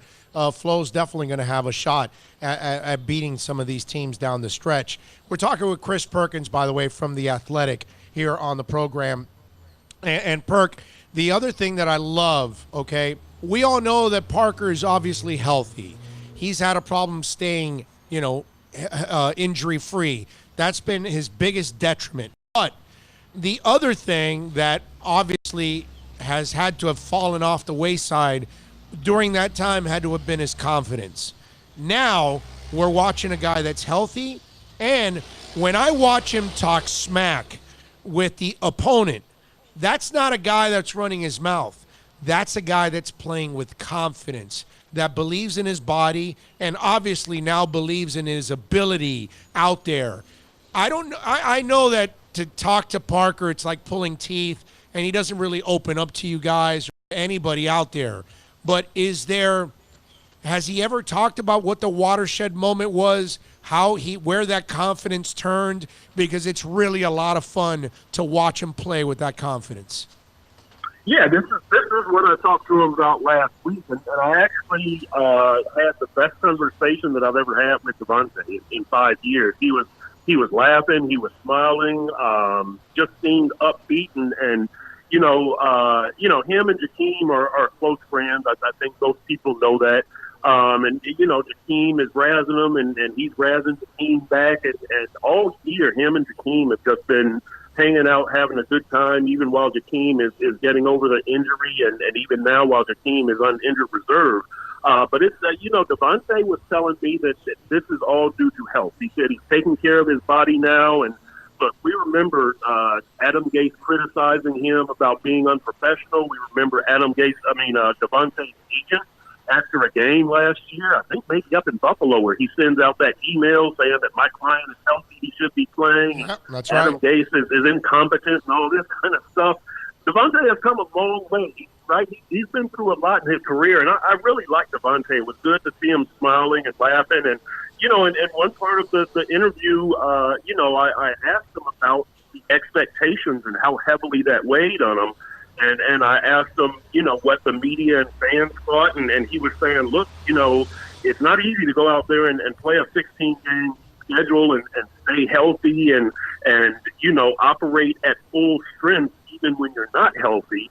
And he said, I would like to see a lot of fans do that. And in the back of my mind, I'm thinking, but Davante dudes do this all the time in the league, but I just think that he's matured. I asked him, I said, look, your numbers, your career numbers, if you had been a 3rd-round pick instead of a 1st-round pick, do you think perception of you would be different? And he said, yeah. And he said it's the expectations of the 1st-round pick that really kind of skew things. But the big takeaway and the thing that he talked about most was he's healthy now. He's taking care of his body, and now he's producing the way he always knew that he could produce. So, take that for what it's worth, because guys do play injured all the time. That's what the league is built on. And for whatever reasons, Davante couldn't do that previously, but it appears that he's more professional now, and he's doing things the right way, and we're seeing the numbers. Yeah, I mean, it's just so cool to watch him play with that kind of swag. You know what I mean? And that means he's feeling really good. All right, yesterday, Perk, it was underneath, it was over the top, it was stretching defenses, it was legit number 1 type wide receiver stuff that was going on yesterday with Davante. I mean, it was awesome.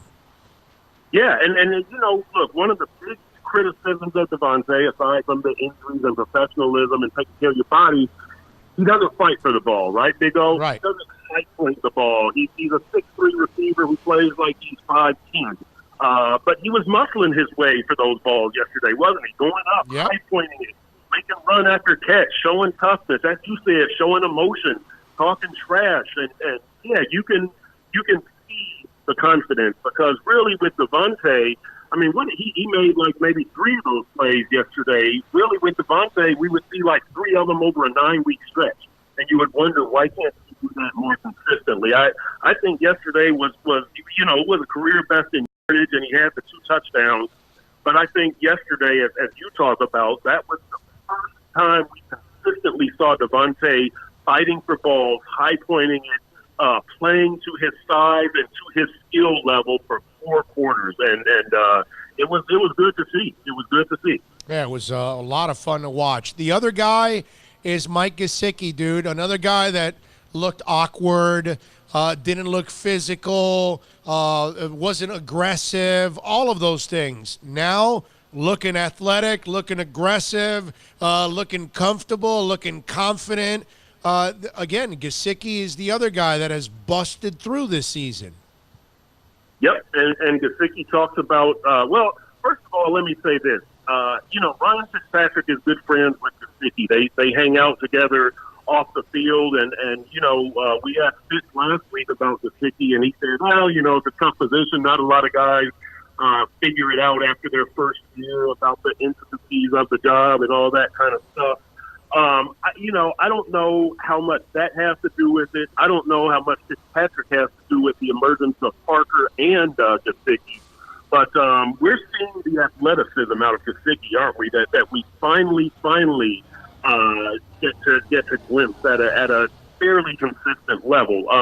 He was like Devontae in a way that you would see glimpses of it in practice. I remember being at practices and training camp last year, and Tannehill was throwing them all these fade passes in the end zone and in goal line situations and red zone situations.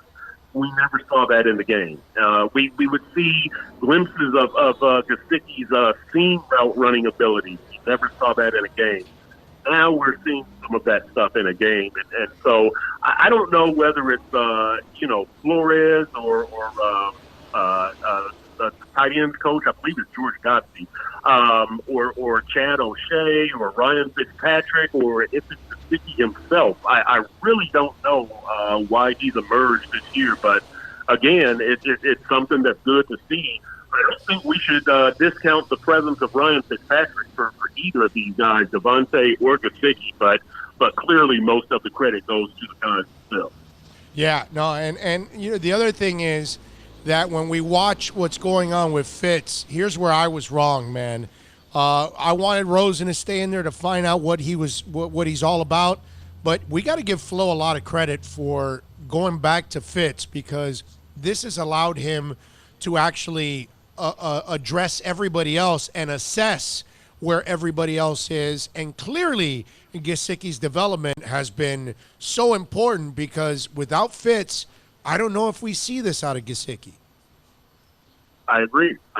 Or Devontae, or this offense, and in the bigger picture, the belief in Flores and what he's preaching. I think that starting Fitzpatrick, going back to Fitzpatrick, and I don't know how much Chris Greer or Steve Ross, forced Flores to go to Rosen in that third game of the year at Dallas. We all thought it was going to be, or the third game, right? We all thought it was going to be after the fourth game, after the bye, that they would go to Rosen. But anyway, it's one of Flores' top 5 coaching decisions this season, I think, because, again, that really does, having Fitzpatrick in charge of the team, it really sets a direction. It sets a tone.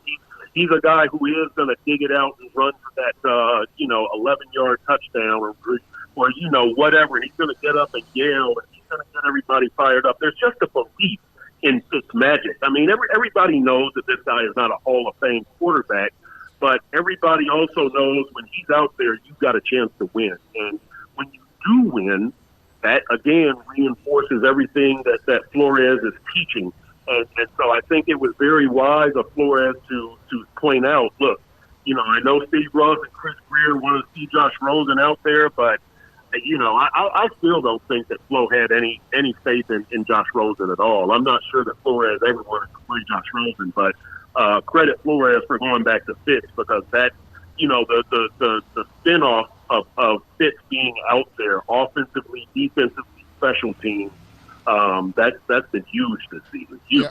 Yeah, no doubt about it, man. Chris Perkins, of course, from The Athletic, joining us as the Dolphins yesterday defeated the Eagles 37-31, improving to 3-9. They've won 3 of their last 5 games, obviously playing a lot better.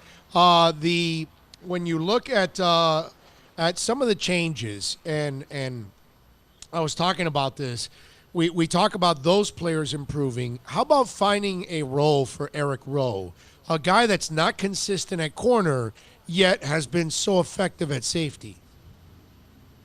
Yeah, that's huge. And look, Patrick Graham will go on and on about Eric Rowe. I asked him about him a couple of weeks ago, and really, quite honestly, the one thing that he talked about was unselfishness that Eric Rowe has shown in moving to safety, a position he hadn't played since his college days at Utah.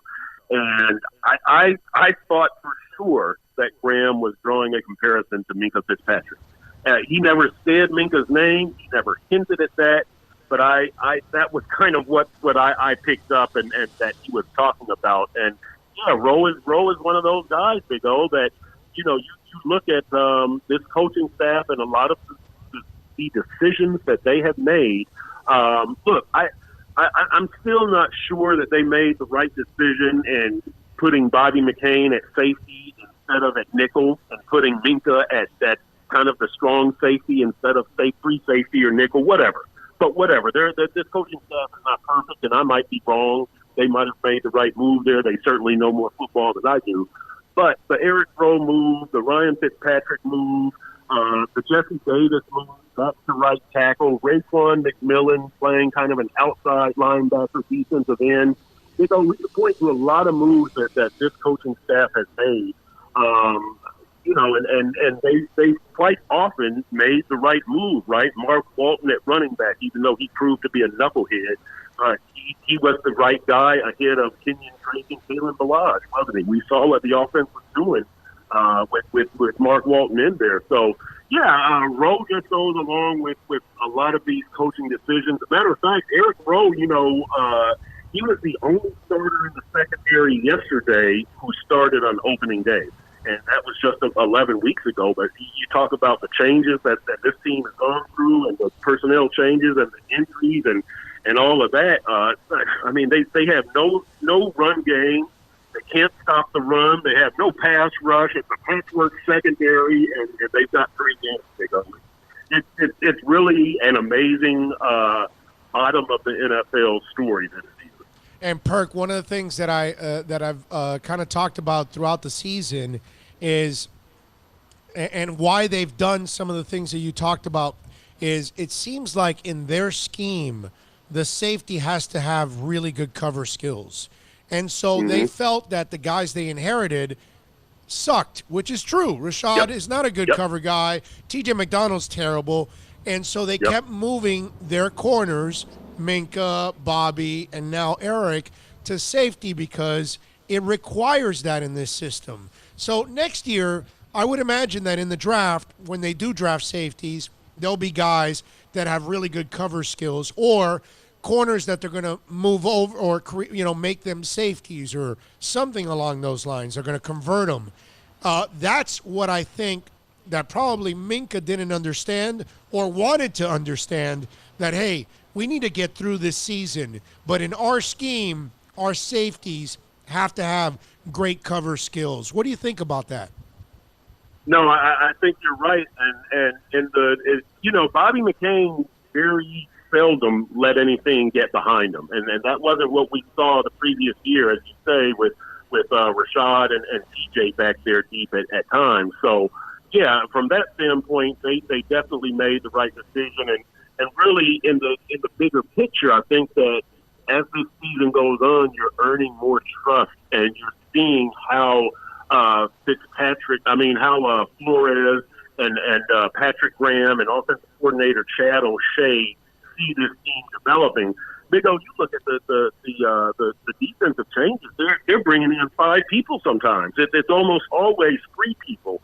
And the point is, these guys are not Pro Bowl caliber players.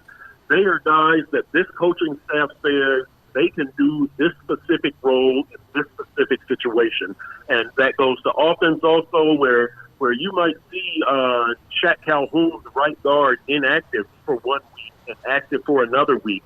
You might see Ryan Lewis, the cornerback, starting 1 week and inactive the other week. The coaching staff goes very specifically by matchup and by skill set. And if there's a receiver or a scheme that they think they can take advantage of, they can kind of wring that talent out of that specific player. You might only play 12 snaps a game, but it's a very specific use and a very specific situation that the coaching staff has identified. And again, these 3 victories, they kind of reinforce that knowledge among players, fans, and media. Okay, I see what this coaching staff is getting at. So in the future, they're earning some trust, right? There's that if they draft or sign somebody and I'm going, well, why? You can kind of think back, and they've got very specific uses. And look, you got 3 wins out of nothing. These guys might know what they're talking about a little bit. Again, I'm counting them, but I've got more faith in them than I did at the start of the year. And listen,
gear changeover event going on right now, folks.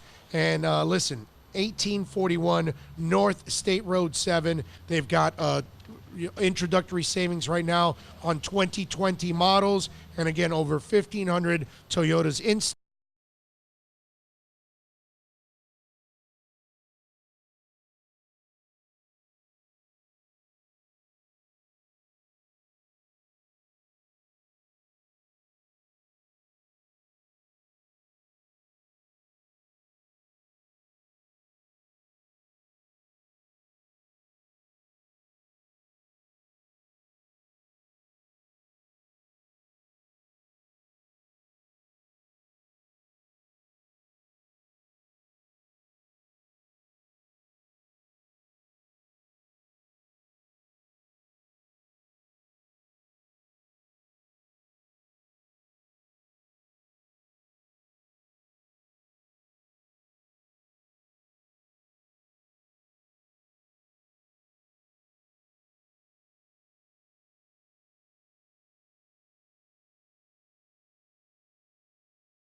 This is the Big O Show.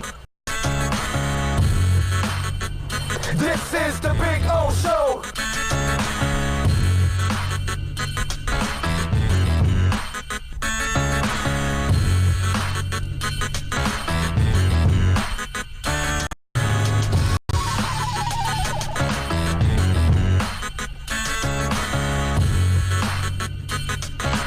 This is the Big O Show.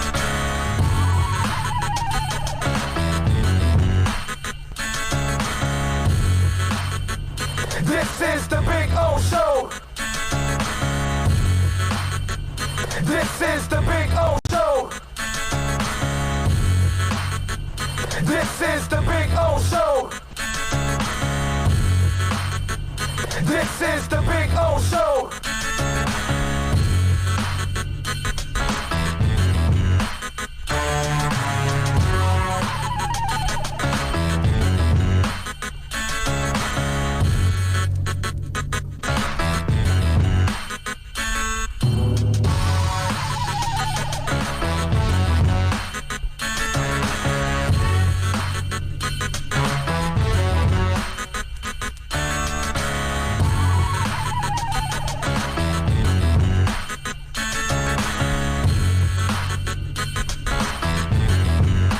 This is the Big O Show. This is the Big O Show. We are ready to rock. This is the Big O Show. Although I'm running out of voice here. I didn't think it was going to be this bad. I knew I had a cold, but I didn't think it was going to take that kind of a toll on my voice, but it seems to be taking a toll on my voice here today. Well, I'm going to have to rest this baby for tomorrow, man, and get it going again. Oh, but we'll grind through like we always do in life, baby. And hang in there. I'm killing you with my voice, too. I am really, really sorry. Kyle Krabs is going to join us. Grinding the Tape is on Twitter, the senior NFL draft analyst for the draftnetwork.com. We'll get into a little draft talk now with Kyle. So we'll talk a little bit about some of the guys he likes and doesn't like going into the NFL draft here in 2020. Remember, we'll be at the Senior Bowl, at the Combine, and at the East-West Shrine for our 21st straight year. So looking forward to that. Kyle Krabs, he does it for the draftnetwork.com. And, of course, you can follow him on Twitter at Grinding the Tape. He's the senior NFL draft analyst. And, Kyle, welcome aboard, my friend. How are you doing? Doing a lot better after that offensive performance we saw down at Hard Rock yesterday, huh? How about that, bro? Explosive, baby. And Devontae Parker, it took 5 years, but he's finally developed into that receiver everybody expected. Yeah, it's funny how everybody seems to do a little bit better when they get away from Adam Gase, but I guess that's a story for another day. Yeah, you're right about that. It is funny because, if Gase comes back, the kid doesn't come back here, and then Dolphins are watching him become a number one wide receiver somewhere else. So that would have been bittersweet if that would have happened, because you would have been stuck with Gase, and you lose out on Parker. All right, so Joe Burrow this week stepped up, had a big-time performance. Where do you stand with him? Because a lot of Dolphins have him as number one now that Tua has kind of had that whole hip situation. Yeah, I think the situation with Tua is really going to muddy the waters as far as where he stands on a lot of analysts' eyes and also in the eyes of a lot of teams until we get some clarity in February and March. The risk that you're going to carry with that notwithstanding, provided he gets back to 100%. For Joe Burrow, I think he's going to go number one, provided the Cincinnati Bengals get the top pick in the draft. You think about Zach Taylor, the offensive play caller there in Cincinnati, the new head coach in his first year, looking to get a quarterback to run this Jared Goff, Sean McVay style offense. And one of the biggest strengths with Burrow is how sharp he is pre-snap. He's always finding those soft spaces in defense. He understands where his hot routes are, and he will take what the defense gives you every single play, and that's how he's been able to play so efficient. He's willing to take one-on-one risks like we saw Ryan Fitzpatrick do yesterday against the Philadelphia Eagles. And he's throwing to a very dynamic group of wide receivers, and Cincinnati really kind of has the opportunity here to get a chance to get their hands on him at the recent Senior Bowl, provided they accept an invitation. It's the worst team in football. That their coaching staff go down and be with Burrow. So I just think a lot of things are aligning for Burrow to solidify his standing as the top pick in the draft, which Dolphins fans might not want to hear. But there's going to be other options available to the Dolphins, and I think based on what we're seeing from the coaching staff to this point in the season, Miami's going to be fine. Are you buying Burrow? Are you on board with the guy? Yeah, I think he's really done a nice job. I think he meets requisite levels of athleticism and arm strength. He's not going to blow you out of the water in any of those physical tools, but with just how sharp he is mentally before and after the snap, understanding what defenses are giving him. He rarely gets baited by trap coverage.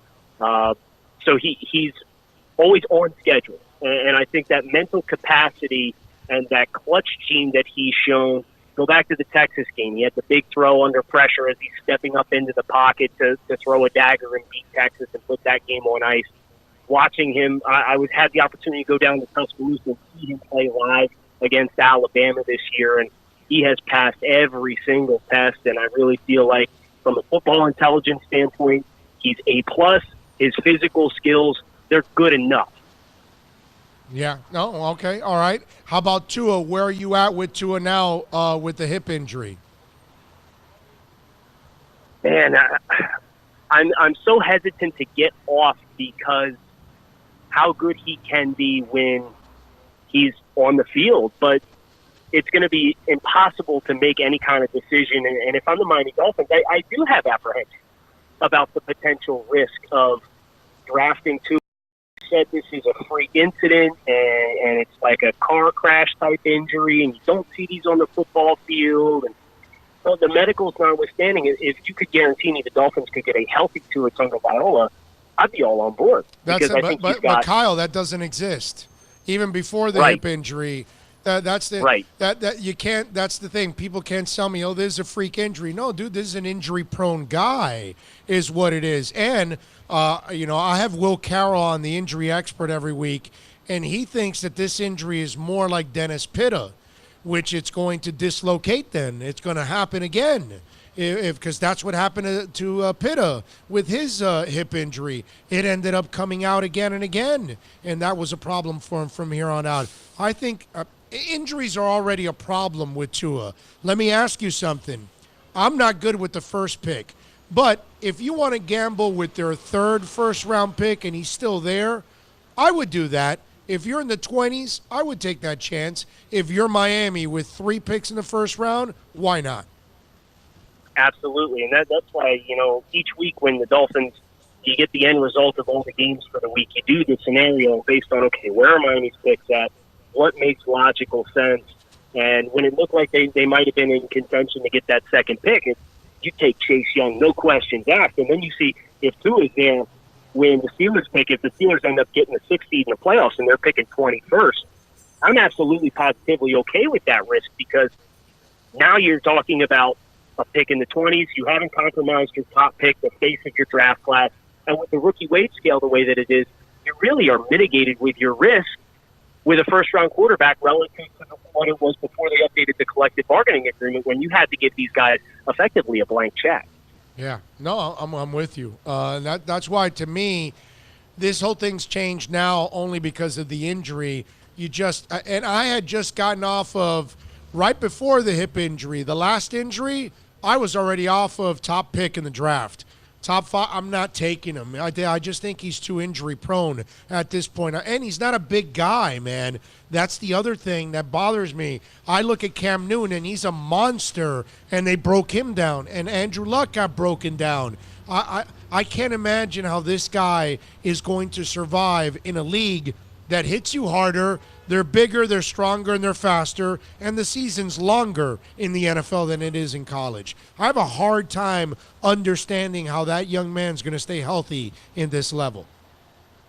Yeah, it would have really required the Dolphins to spend 2 of their next 3 picks on offensive linemen and signing potentially a Brandon Scherff or Andrews Pete in free agency. Like, they would have had to completely overhaul the offensive line, which they're going to do anyway. But it really would have increased the urgency, and you almost box yourself into, we have to come away with 3 or 4 starters on the offensive line this offseason.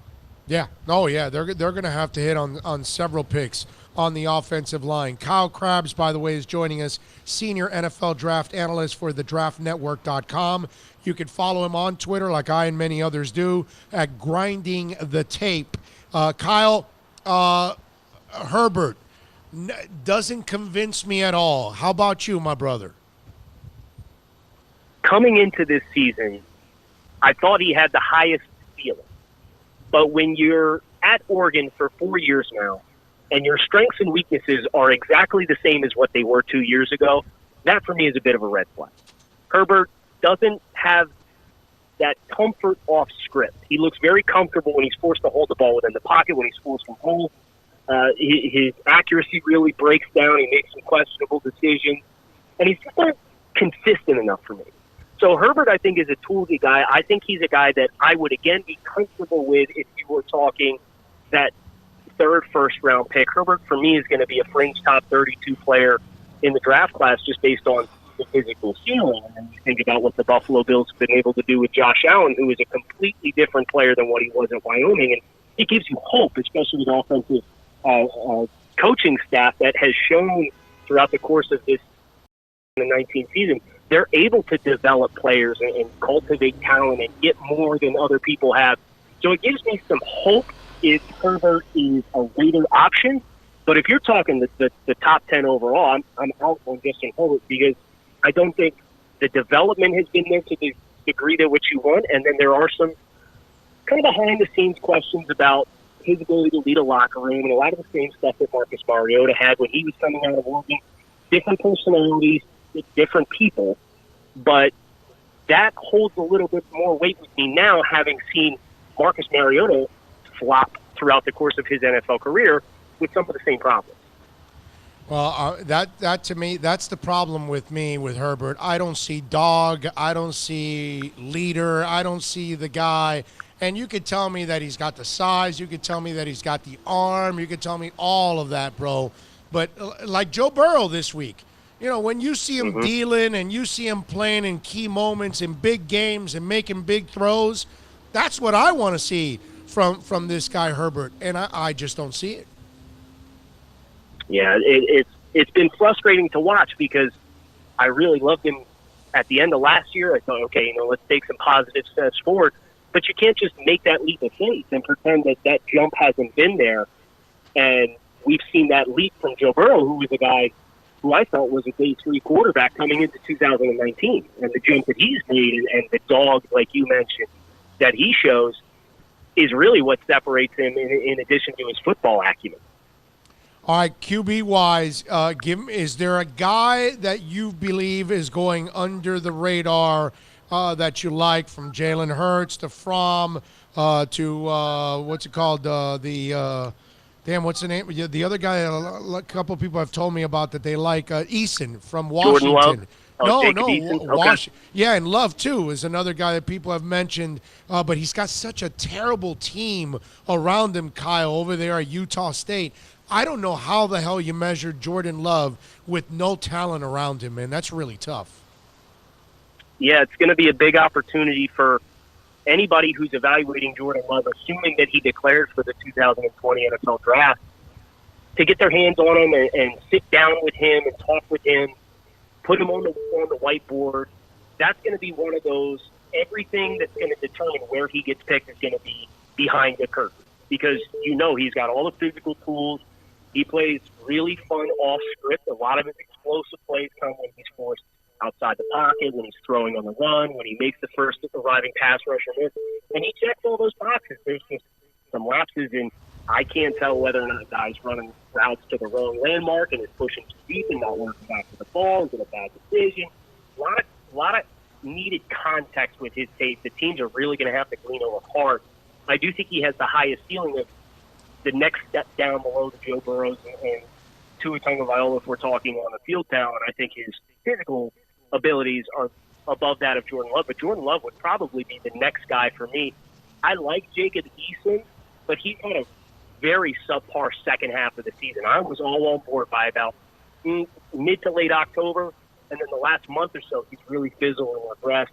Isn't reading coverages right. He's not quite the same athlete. A lot of the guys that you see coming to the pros and have success these days, they're guys that are able to make things happen off script. And that's not an area where Jacob Eason wins at this point in time.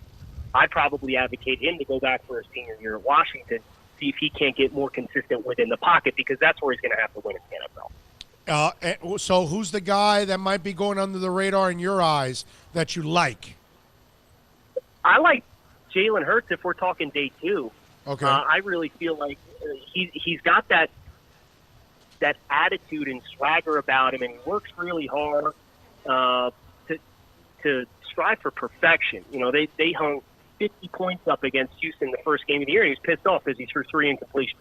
Like, I love that mentality that he brings, and he's a dual threat guy.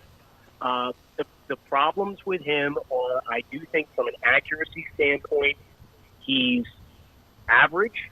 So I think that will be a limiting factor for him. But I think he meets requisite size. He's about 6'2", 6'3", 225 pounds, dual threat style player, and he's got the clutch gene. He's brought Oklahoma back from some big deficits this year playing in an offense, and I think if Miami's offensive staff got their hands on him, they could do some really nice things with him, but he's not a player for me that's going to be in play for top 32. He'd be a day 2 option. What do you know about Anthony Gordon from Washington State? I know he loves to grip it and rip it, and we've seen some success with Gardner Minshew down up there in Jacksonville, coming out of this same exact Mike Leach offense. And he's got a nice arm. I will definitely say that. So if you're looking for a developmental day 3 type of player, Gordon for me right now is, I believe, my 7th or 8th rated quarterback in the draft class, and that's based on pure arm talent.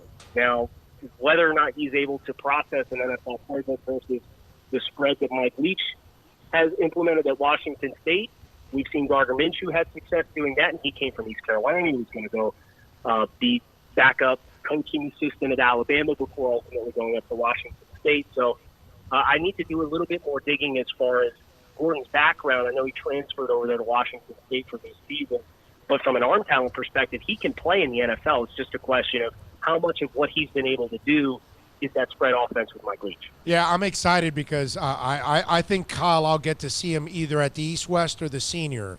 I'm pretty sure he's going to get an invite. Probably East-West is the one that he's going to get the invite. But there aren't a lot of seniors because there's a ton of juniors, actually. And, like, Joe Burrow's not going to go, even though he's a senior, he's not going to go to the Senior Bowl. Justin Herbert should go to the Senior Bowl with all the question marks he has. But then again, his agent might say, you know what? No, don't go, because then you might expose yourself and might hurt yourself instead of help yourself too. I wonder how they approach that one for Herbert. Well, how would you approach it if you're his agent? Do you tell Herbert to go to the Senior Bowl, or do you tell him to hold back? Yeah, I think the more time that Herbert has to be hands-on with coaching staff, the better. And when you go to the Senior Bowl, you get 3 days of working hands-on with one NFL coaching staff who's coaching your team, and then 3 extra days of interviews, opportunities to make positive impressions, create relationships that you're going to be able to sell to yourself.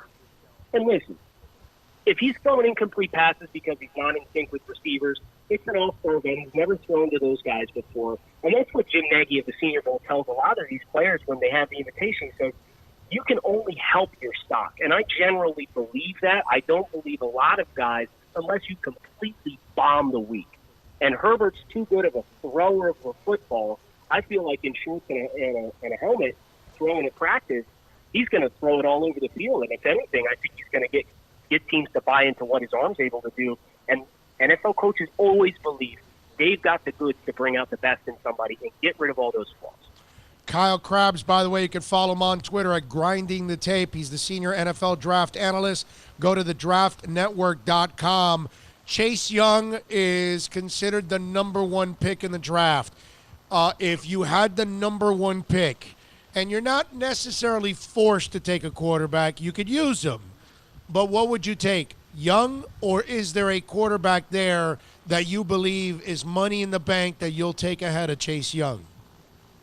Well, if I were a team like the Miami Dolphins and you told me I had the first pick and I also had 2 first-round picks behind it, I'd take Chase Young, and then I'd see what I can do about moving up into the top 5 again with some of those other draft picks to go get a quarterback to pair with it.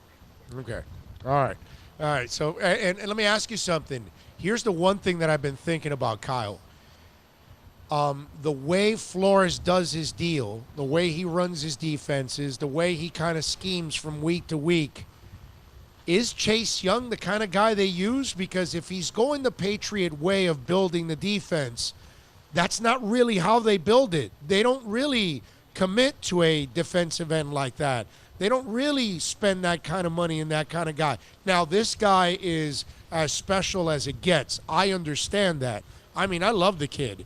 But I'm wondering, is he a scheme-type guy for this team? And remember, we know he can rush the hell out of the passer. How is he when he has to drop back in coverage? Yeah, I think if anything, he's going to be a guy on some third and long situations. You might take him inside and let him rush from the B gap. Okay. You see Joey Bosa do that quite a bit with the Chargers. Nick Bosa did that at Ohio State last year as well. So there's some pedigree there for Ohio State defensive ends. And I've thought a lot about this as well. And I think what I've settled on and what I keep coming back to is the Dolphins wanted to sign Trey Flowers in free agents. The Dolphins wanted to trade for Jadeveon Clowney. I think Flores is really going to covet that chess piece pass rusher that he can kick inside. He can have rush from a stand-up position. He can have rush from a base end position. I think Chase Young can do all those things. But it gets to be an interesting debate because there's other guys in the draft. K'Lavon Chaisson from LSU is a great example. As a guy who kind of fits that Clowney-style mold, he's not as big, he's not as long, but he has had a hell of a year, and he's going to be a top 20 pick. And that's the team that the Dolphins are now going to have to start to play and ask themselves these hard questions. Do we want to just stick to the board for the best player available? Because if that's the case, Chase Young's on the board when they're picking, yeah, you need to take Chase Young. But if you feel like you can get 90% here of what you could get out of Chase Young in this defensive system where they ask him to do so many things and get a more versatile athlete like K'Lavon Chaisson later in the round, maybe get Turbo Smatters from Penn State with a third first-round pick, who's had a really nice year as well. He's got to develop as a pass rusher, but he's got elite physical tools. The Dolphins have no shortage of options, but I do think they're going to prioritize defensive end, even though it's not something that's the quote-unquote Patriot way. Gross Matos from Penn State definitely would be an option. How about the Epinesa kid from Iowa? Do you like him at defensive end? How much of a drop-off is there from Chase to Epinesa? I think it's reasonable because Epinesa, to me, isn't as explosive, but this is an interesting point getting into traditionally what do New England Patriots defensive ends look like. And a lot of times they look more like A.J. Epinesa. So right, bigger. That's another great example of heavy hands. He's got long arms. He can rush with power. He collapses the pocket. You think about putting him next to Christian Wilkins and those two guys coming off one edge, you're going to have a really hard time finding two offensive linemen that are going to be able to drop ankle on those two guys and not just ignore the defensive end because what Miami has off the edge right now is so weak. So I know a lot of people have hoped to see a little bit more from Christian Wilkins, but I think he'll be fine in this Miami addresses that outside pass rush situation. You get some really exciting combinations, and Wilkins is another example of really heavy hands, stout run anchor, run first a lot of the time. Epinesa is that same kind of mold as an outside end guy. A little bit of a drop-off from Chase Young because he's not as explosive, but if you turn on the game that Iowa just played last weekend, you will see one of the five best performances from a college defensive end you've seen all season from A.J. Epinesa. I like him. Kyle Krabs does excellent work, Dolphins. You love your draft. Follow Kyle Krabs on Twitter at Grinding the Tape. He's the senior NFL draft analyst. Go to the website, thedraftnetwork.com. Kyle, thank you for taking some time, my man. Look forward to doing it again. Hey, for sure, Big O. I appreciate having me on. You got it, baby. You be good. There you go. Kyle Krabs, man. Good stuff there, as always. Appreciate him. Appreciate talking a little draft. And Cy Maddox says, it's great to listen to you talking Fins. How about Fins talk one day a week in the offseason? Keep up the good work. Just in case, Cy, if you were following when I was doing the other stuff in the station that I was at before, that was a general talk format. It didn't call for this. I can guarantee you we'll probably talk Dolphins every single day throughout the offseason coming up, especially now in January and February, March, and April when we've got the draft going on. So we're going to get back to doing what we used to do and talking sports all the time, okay? Not just seasonal and all that. Plus, let's be honest, what the hell are we going to talk about in the summer? Inter and football. Yeah, Football and football. It won't be the Marlins. It won't be the Marlins. No. I mean, so. Unless you want to bring it down. Yeah, exactly. And wallow in misery. Yeah, I'm not doing that. So we are going to talk Marlins never, and we'll be talking Dolphins all the time. So don't worry about it. We'll give you your Dolphins fix probably every single day. Okay? Hey, listen, as things go on, the Heat will dominate a little bit more because it's basketball season, all of those kind of things. That's only normal that we do something like that. But we're back on to hardcore sports. That's what this show is. And obviously, I've always been a draft-intensive type guy because we always end up going to all of the off-season trips, Senior Bowl, Combine, all that good stuff. And we're going to extend it. I'm telling you, we're going to extend it. We're going to do more because now Bill and I are in charge. So we get to do what we want to do now here on the program. That's the beauty. You think I could go do the draft show in Vegas if I was at a regular radio station? They wouldn't let me do that. And I'm staying for a whole week. There you go. So we'll be doing. You ready for Vegas already, bro? I was ready last week, man.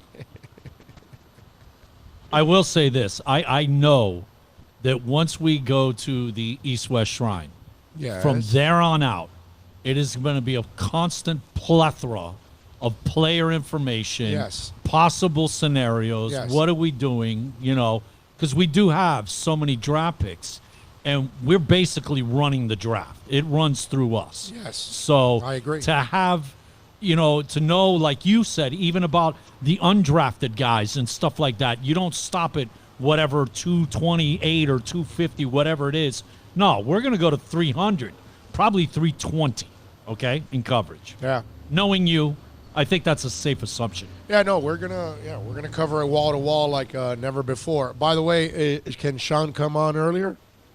I just got to text him because I had to wait till we got disconnected, and I'm just waiting for a response. He says no problem. Okay, good. So we're moving Sean up from 2:30, everybody, to 2 o'clock. Yes, Sean O'Connell from Fight Nation, Sirius XM, is going to join us at the top of the hour at 2 o'clock. We need O to have a voice to be able to ask questions. Yeah. And at 2:30, we may be out of luck. Yeah, no, we're done after Sean. I'm making an executive decision here. But then again, we started earlier. Yes, we did. So that's all right. We're still doing pretty much close to 4 hours of programming as it is, but I'm running out of voice, as you can tell. I need to rest my voice now. So we'll have Sean O'Connell at the top of the hour, and we'll talk a little MMA with him. You know what I need to do is I need to tell you about Craig Zinn's, Acura of Pembroke Pines, because they are the finest Acura dealership on the planet, baby. And let me tell you something, Larry Schlossberg and all the folks out there, they outwork everybody. And right now, they still have some 2019 models. The ILX is $199. The TLX is $259. The RDX $329. The MDX $369. Only $29.99 to its signing, plus tax tag and registration. Hey, get on down to 15601 Pines Boulevard, just off of I-75 in Pines. Finest dealership in the business, baby. It is Craig Zinn's, Acura of Pembroke Pines. And folks, when we come back here, we are going to answer your questions. You want to send them in on the YouTube chat board, you can do it. You want to send them in on Twitter at Big O Show, do it. You want to send them in on the accidentlawfirm.com text line, 786-322-1105. We'll take your questions next right here on the Big O Show, coming to you live from beautiful Dandy Donuts in Hollywood.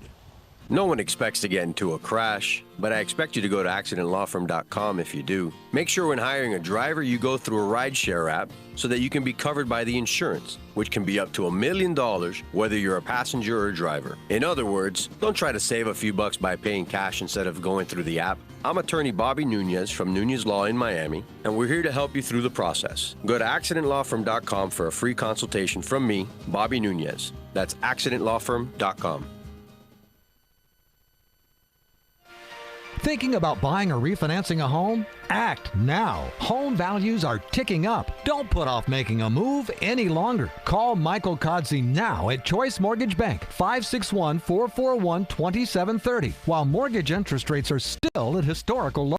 Call now to get pre-approved and buy your dream home. If you're currently paying over $800 a month for rent, call 561-441-2730 now before interest rates go up. Down payments as low as 3.5%. Veterans may qualify for no money down. If you own a home but you're upside down, Michael Kodsey can help. If you're being denied by your bank or your loan process is taking too long, call 561-441-2730. Act now while fixed rates are still under 3.5%. Offices in Boca and Boynton Beach. Rates and terms subject to change daily without notice. Equal housing lender. NMLS 122081.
This is the Big O Show.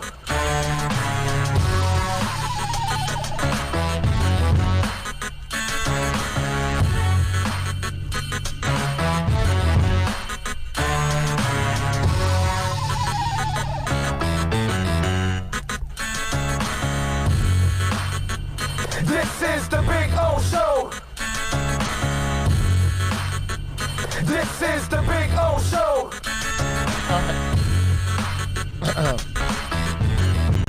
Ready to rock. Thank you, sir. It's a beautiful thing here. A little Dandy Donuts for you out in Hollywood, 102 North 28th Avenue. Come on out. We'll be out here for about another hour. Speaking almost. of which, did we already ask for them to hold our half dozen glaze? Yes. We did. Yes. Okay. You know that they're all gone. If you snooze, you lose. Yes. No, I know. I told her to hold a few for me there. And so hopefully we will. And appreciate it. Somebody says no audio. I'm sorry. We've had some the internet sometimes not as strong, so it doesn't work sometimes. But those are things that we will correct very soon. It won't be happening nearly as much. And shortly, you'll be able to also stream our show live, okay? Just audio stream. There's an app, and it's called, what is it called again now? Webcast? Are you talking about CastBox? CastBox. Go to CastBox. It's an orange logo. Sign up for CastBox. Download the app. You're going to be able to listen to us live through that app. And you're going to be able to call us through that app. You're going to be able to text to us through that app. So CastBox, and then search for Big O Radio Show, like everything else. Always it's Big O Radio Show, okay? And we are there, okay? So thank you to all, and I appreciate you reminding me that if the audio isn't working on YouTube, I get it. We see it freeze up. One of my iPads is locked into the YouTube feed, so I can see it. So I know when it's... It looks like we're going right now. Yeah.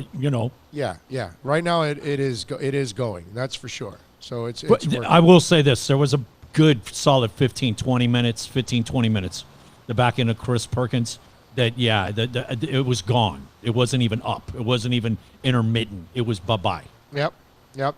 Last night, by the way, the Heat defeated the Nets 109-106. A nice win for them to improve to 14-5. And remember, we talked about this little streak here because now you're playing 3 playoff teams. And the Nets are a playoff team, okay? With Jordan, actually. They added Jordan. Kyrie and Durant aren't there right now, but they were a playoff team last year without DeAndre Jordan, without Kyrie, and without Durant. And you were facing a team that wasn't going to be an easy nut to crack. And they went out there, and they were trailing and everything. They had to come back in that game to win it, 106-109. And Butler was awesome with 20 points. Bam with 17 points, 16 rebounds. How about Duncan Robinson? Added 10 points and 10 rebounds in the game. Kendrick Nunn, 11 points on 5 of 15 shooting, 1 of 7 from three-point range. His efficiency level is going down and down. I'm benching him again this week, by the way. No faith in the kid, huh? I've got to. You got better options. I got better options. Right now. Even though I just lost John Morant, he's out for at least a week or two apparently with back spasms. So I'm actually going to have Thomas Satoransky or whatever. Is it one of your potential rookie keeper guys? Yes. And you're losing 3 this year, right? Yes. So you got spots to open, and yes. None's kind of for like tomorrow, not so much for today, correct? Yes. Anything you get from him this year is kind of bonus. Yeah, but I'm starting him. I'm using him, so I was hoping he'd do better. Right. I mean, he's not stopping me from losing, so that's good. But he has been he hasn't been nearly as efficient as when he first started. He's lost a little bit of his luster a little bit there, but still had 11 points yesterday and 3 assists overall. He's at 46% shooting, 38% from three-point range. It's not terrible or anything, but it has declined. He's got to get better. Dragon was awesome again off the bench, 24 points. He is competing with Sweet Lou Williams for that sixth man of the year, man. That's going to be awesome. Tomorrow, really good game for the Heat against Toronto on the road. Because now they beat the Nets. Now you play Toronto on Tuesday and the Celtics on Wednesday. This is a really nice test for them on the road to play three teams that made it in the playoffs. It's going to be pretty cool.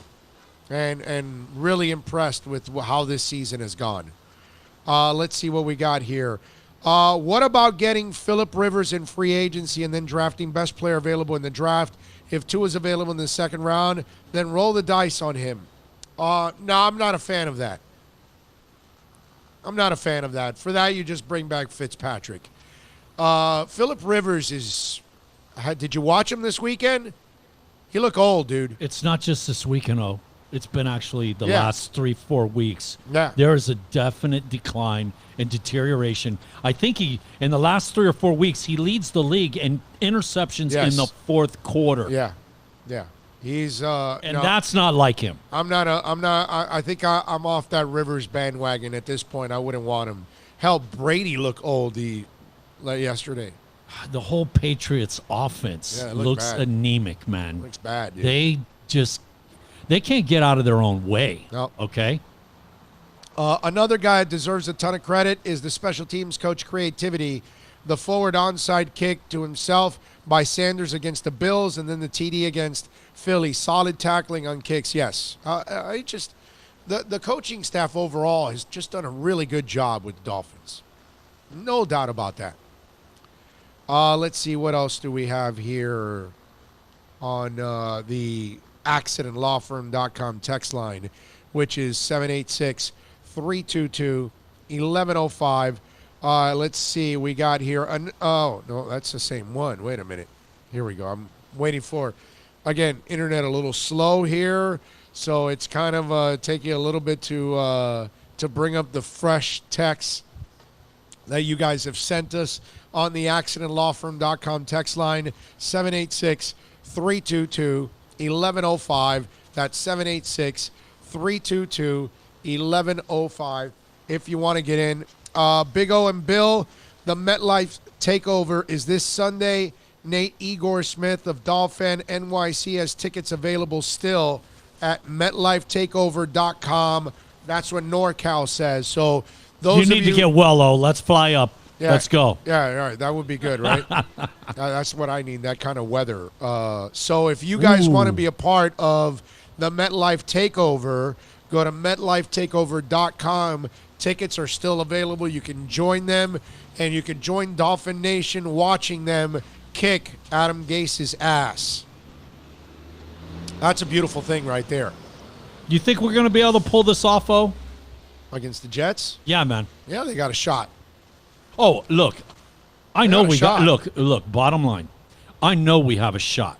The last couple of losses, like we've talked about, if we don't spot the team the first 20, 24 minutes, we have played every team even from there on out, other than the games we've won. So we're going to be in the game. I know that.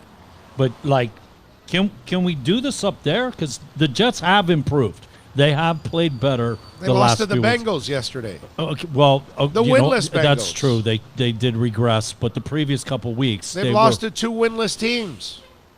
Wow, we should go up there and beat them, man. That's right. I mean, we should go if they lost. Well, not should, but you can, no doubt. Okay, you're right. You got the better coach, so you may not have the better talent, but you got the better coach. Can you give some insight into the mentality of the Miami beat writers that are actually angry about Flores winning games? What kind of head coach did they want? One with no competitive edge that would sit and twiddle his thumbs while collecting a paycheck? John in Columbus, Ohio. Dude, you know what I would tell you? Don't read. You know what I would tell you? Don't listen and don't watch to the people that just want to hang on to the negativity, and now that they're wrong about tanking, they want to pick on the Dolphins. Why would you be angry about anybody winning? You're supposed to coach to win, play to win. If you're a fan, you root to win. Hey, Chris Greer and the staff, They'll figure out the quarterback. They'll figure out the rest of the picks. That's their job, dude. That's what they get paid to do. So whether they pick 1 or 10 or 30, that's their job. You know what I've told you guys over and over again, ladies and gentlemen? I think we have the right point of view here, the right attitude about it. Okay? We call it like we see it. And I think we've been on target. Just stay on this show. Stay on the positive. Stay on enjoying the moment. Because this is good. This is fun. They're going to build something special in a couple years. And these are the moments we're going to remember. The win against the Eagles and beating the Jets and Gase. And then the draft picks coming up and everything else. And all these steps, embrace it. Don't let the people with the negativity bog you down. Feel good about Flores. Feel good about Gesicki. Feel good about Devontae Parker. That's what you got to do as a fan. That's what matters. Don't worry about the people that don't get it. Don't worry about the people that just want to complain and bitch and write about negativity because they're going to get more clicks with the negativity. It's boring to talk about Gesicki and his improvement. It's boring to talk about Devontae Parker fighting through all kinds of injuries and finally figuring it out and playing like a number 1 wide receiver. It's not boring to you and me because we're real fans. The people that aren't real fans, they don't have a real tie to the team. They don't care. They care about their agenda. You and I care about the Dolphins being the best that they could possibly be because we root for them to do well. We want them to have a coach. We want Gesicki to be a good player. We want Devontae Parker to be a number 1 guy. We want Michael Dieter to succeed. That's kind of what it's all about. That's why I'm telling you, focus on the good stuff. There's a lot of good things going on. You don't have to focus on the wins and the losses. That's not really what this is all about. Hey, Big O, great post game about Dolphins beating the Eagles. It's so special for me living an hour south of Philly. Howard Eskin from WIP in Philly said Dolphin fans in Miami are worst fans in the NFL. Show up in Hard Rock and seeing Eagles home games. What are your thoughts about that? G from Pennsylvania. I think that Howard Eskins is a legend in our business. I know he's a Philadelphia legend. I get all of that. But in the end, if people don't want to show up and they bought the tickets, that's their prerogative, man. That doesn't mean that Howard's not the one that's had to deal with 20 years of being inept. So I understand fans that are frustrated. I understand the fans that are like me embracing this and understanding what's going on. People have gone through a tough time over the last 20 years. And this team, at times has not deserved the support from the public because they have not done things the right way. You don't go back to a bad restaurant, do you?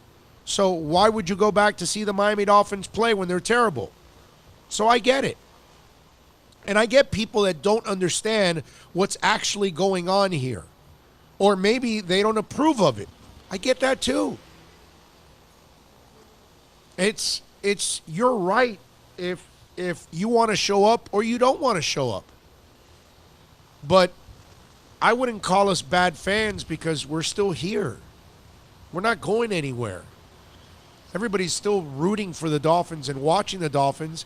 They don't have to necessarily show up at the stadium. And to me, that doesn't... You know how many great fans sit at home to watch the games? Can't afford to go to the games. Well, look at you. You sat at home, yelled so much you lost your voice. Look at you. Yeah, but because of yesterday's game. Yeah, but I do it all for work too. I get more work done at home than I would at the stadium. I mean, you lost your voice sitting at home yelling about the Dolphins. Yeah. Let me yell some more and really lose my voice. I can't. I just don't think those people really care about the Dolphins anyway. They care about their agenda and what they want to write about. That's all. That's why all the people that were focused on tanking, they have shut the hell up and disappeared now. Fitzpatrick gives credit to his guys, Parker, Gesicki, etc. That's cool from the point of view. That's one of your jobs as a QB, to give your guys confidence. That's very true. That is very true. And I'm very classy on his part. I talked about this in the postgame, that it's really amazing how Ryan is aware of all of it. How he was talking yesterday in the press conference about, they asked him about taking all the hits, and he goes, hey, man, those hits hurt. Of course, I'm not going to lie to you guys, but I can't show that to my guys. And how his awareness of how he sets an example in everything.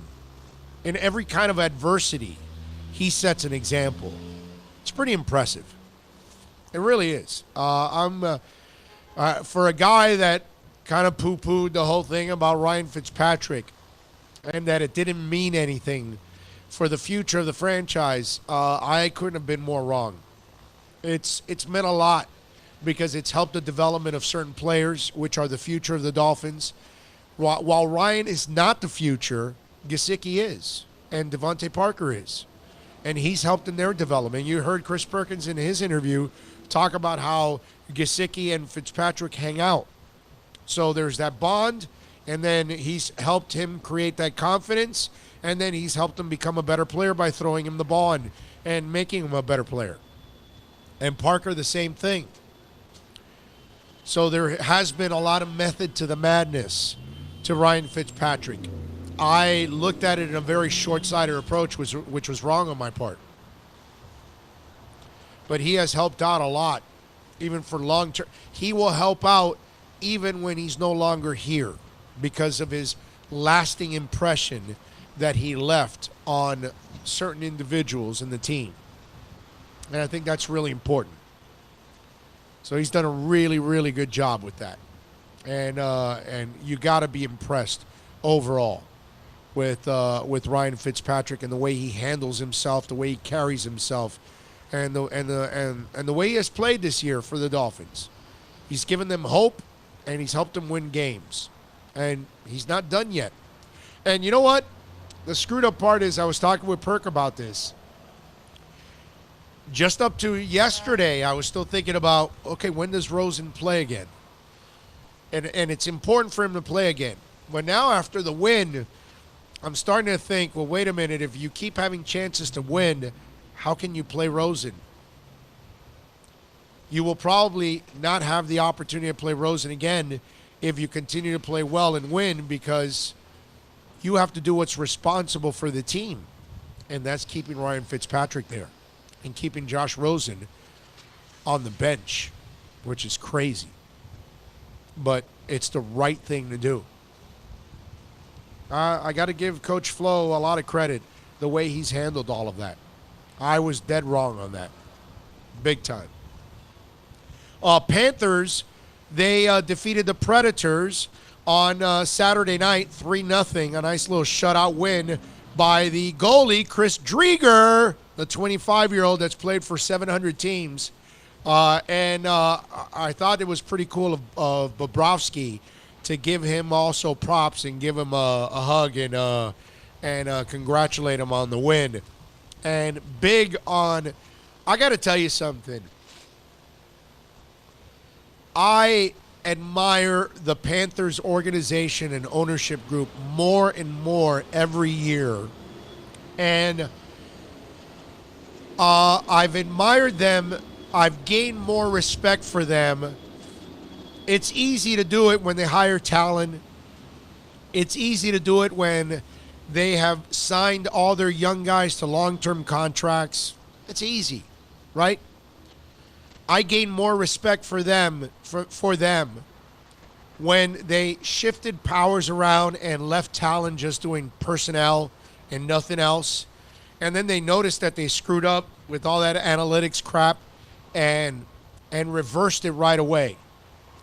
And it wasn't, you could focus on the negativity of making the wrong move with talent. Sure, that was wrong.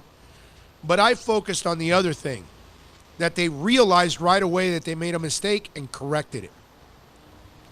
Now, you've got Bobrovsky. You've paid him all this money. And he's not playing the way he's supposed to play. He has his moments. He has some great saves every once in a while. But he's not playing on an ass-kicking level like the Beezer, night in, night out. That's what they're paying him to do. To play like that night in, night out. And he's not.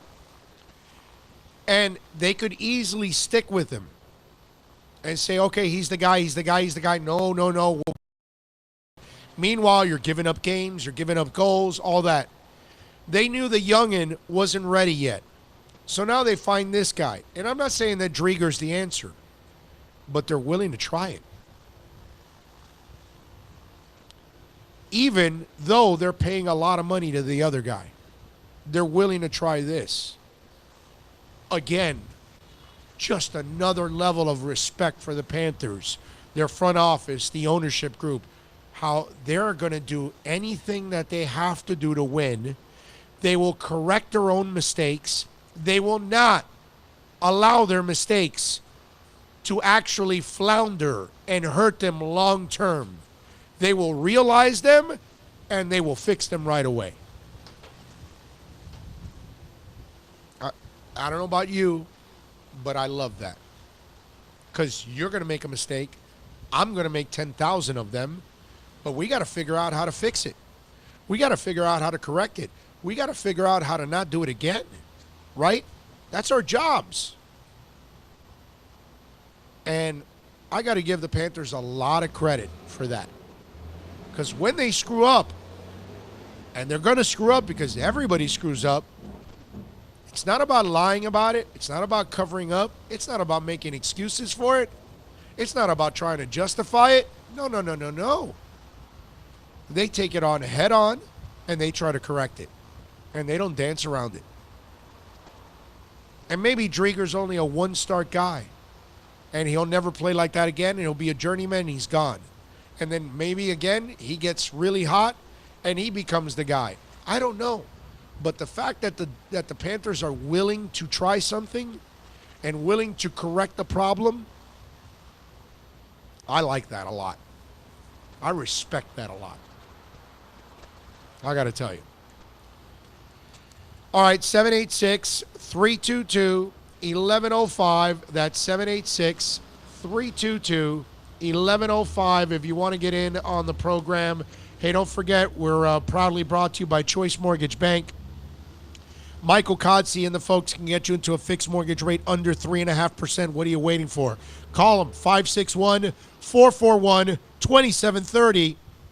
And let me tell you, nobody outworks him. You are going to be very happy. So stop dealing with that mortgage company giving you the runaround. Your bank's declined you. Call Choice Mortgage Bank. Call Michael Kodsey right now. We can get you into that fixed mortgage rate under 3.5%. 561-441-2730. Plus tax, tech title. It includes $8.99 dealer fee on approved credit offers and 11/10/19. Over 1,500 Toyotas are on the ground, and truckloads of new 2020 Toyotas just keep on coming. To eliminate all 2019 models, Toyota of Hollywood is holding the ultimate 2019 model year changeover event. Make us an offer, any offer, and you can buy a Toyota at up to 50% less than their original MSRP when new and used. 50% less. A pre-owned 2019 RAV4, not $30,000, $19,775. A pre-owned 2019 Camry LE, not $26,000, $17,775. A pre-owned 2019 Corolla LE, not $22,000, $12,775. Pay up to 50% less at Toyota of Hollywood, the #1 volume Toyota dealer, based on total retail sales of new Toyotas in the Southeast region for 2014 to 2018 per SET, on 441 between Hollywood Boulevard and Sheridan Street. Open till midnight.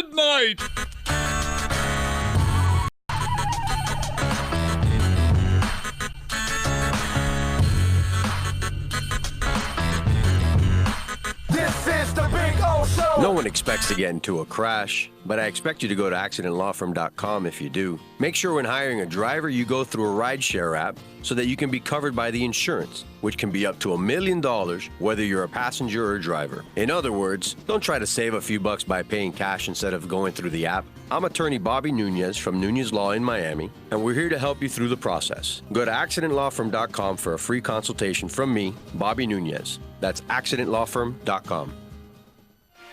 Thinking about buying or refinancing a home? Act now. Home values are ticking up. Don't put off making a move any longer. Call Michael Kodzie now at Choice Mortgage Bank, 561-441-2730, while mortgage interest rates are still at historical lows. Call now to get pre-approved and buy your dream home. If you're currently paying over $800 a month for rent, call 561-441-2730 now before interest rates go up. Down payments as low as 3.5%. Veterans may qualify for no money down. If you own a home, but you're upside down, Michael Kodzie can help. If you're being denied by your bank or your loan process is taking too long, call 561-441-2730. Act now while fixed rates are still under 3.5%. Offices in Boca and Boynton Beach. Rates and terms subject to change daily without notice. Equal housing lender. NMLS 122081.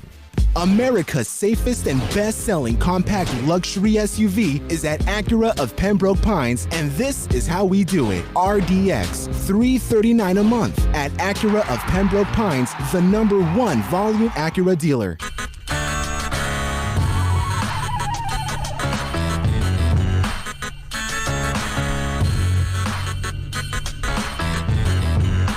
This is the Big O Show.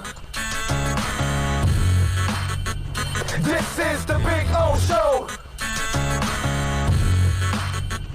This is the Big O Show.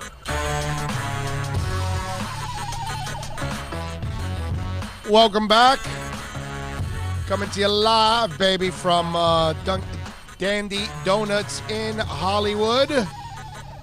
102 North 28th Avenue. Always appreciate all of you out there tuning in and supporting the program. In just a minute, we're going to talk to Sean O'Connell from Fight Nation and Sirius XM host and talk a little MMA as Conor McGregor has made his return to the octagon. So we'll have a little fun and we'll talk to him about McGregor making his comeback and see if get his thoughts on all of that. And see what he thinks of McGregor coming back to the octagon for UFC 246. It'll be Conor McGregor taking on Donald Cowboy Cerrone, who, by the way, has got 13 losses already. I know he's a tough dude. I mean, hey, listen, anybody in this sport is a tough person. That's for damn sure. But this fight is set for January 18th. So we'll see. We'll try to get in contact with Sean O'Connell here from Fight Nation and get his thoughts. One guy says, I'm eating some crow today. Gladly, by the way. I text you to pump the brakes on Flores, but this win validates the others. I'm impressed, making chicken soup out of chicken. Oh, so you were picking on me for that. And listen, I'm not validating that Flores has arrived by any stretch yet. I still need to see next year. But, man, I'm not going to not give him credit. I got to give him a ton of credit, a ton of love for what he's done this year. He has done an excellent job. And right now, as a Dolphin fan, you got to your emotions have to be trending in a positive fashion, like, okay, this dude knows what the hell he's doing. I feel good about the Dolphin coach. That's how you got to feel about it, right? That's how I would feel about it. That's how I am feeling about it right now. And I think you got yourself a coach. I really believe that. But one more year will validate it all, and we'll get a good feel. Because, like I tell you guys for many years, anybody can have a good week, a good month, a good year. And we saw Adam Gase have a good year and then never do it again. And you saw Mike Tannenbaum 2 years of getting to the AFC Championship game, and Rex Ryan. And those two guys rode that forever. And they were never able to recapture that because you have your moment and it's over. It wasn't that you're any good, it's just you were able to capture that moment, but you weren't a difference maker. It is what it is. You know? So, again, we got to give him one more year. But I love everything that I see right now from Coach Flores and his staff. I got to feel like they've got the right guy. But we'll find out. Just got to give us some time for it all to develop. Oh, by the way, I didn't mention the Panthers are back in action tonight. They are taking on the Wild at the BB&T Center. We are having trouble getting in contact with Sean. We got Sean? Give me 2 seconds, man, and I'll have Sean for you, bud. All right, good. So we will get Sean O'Connell on from Fight Nation, Sirius XM. We'll have a little fun with him.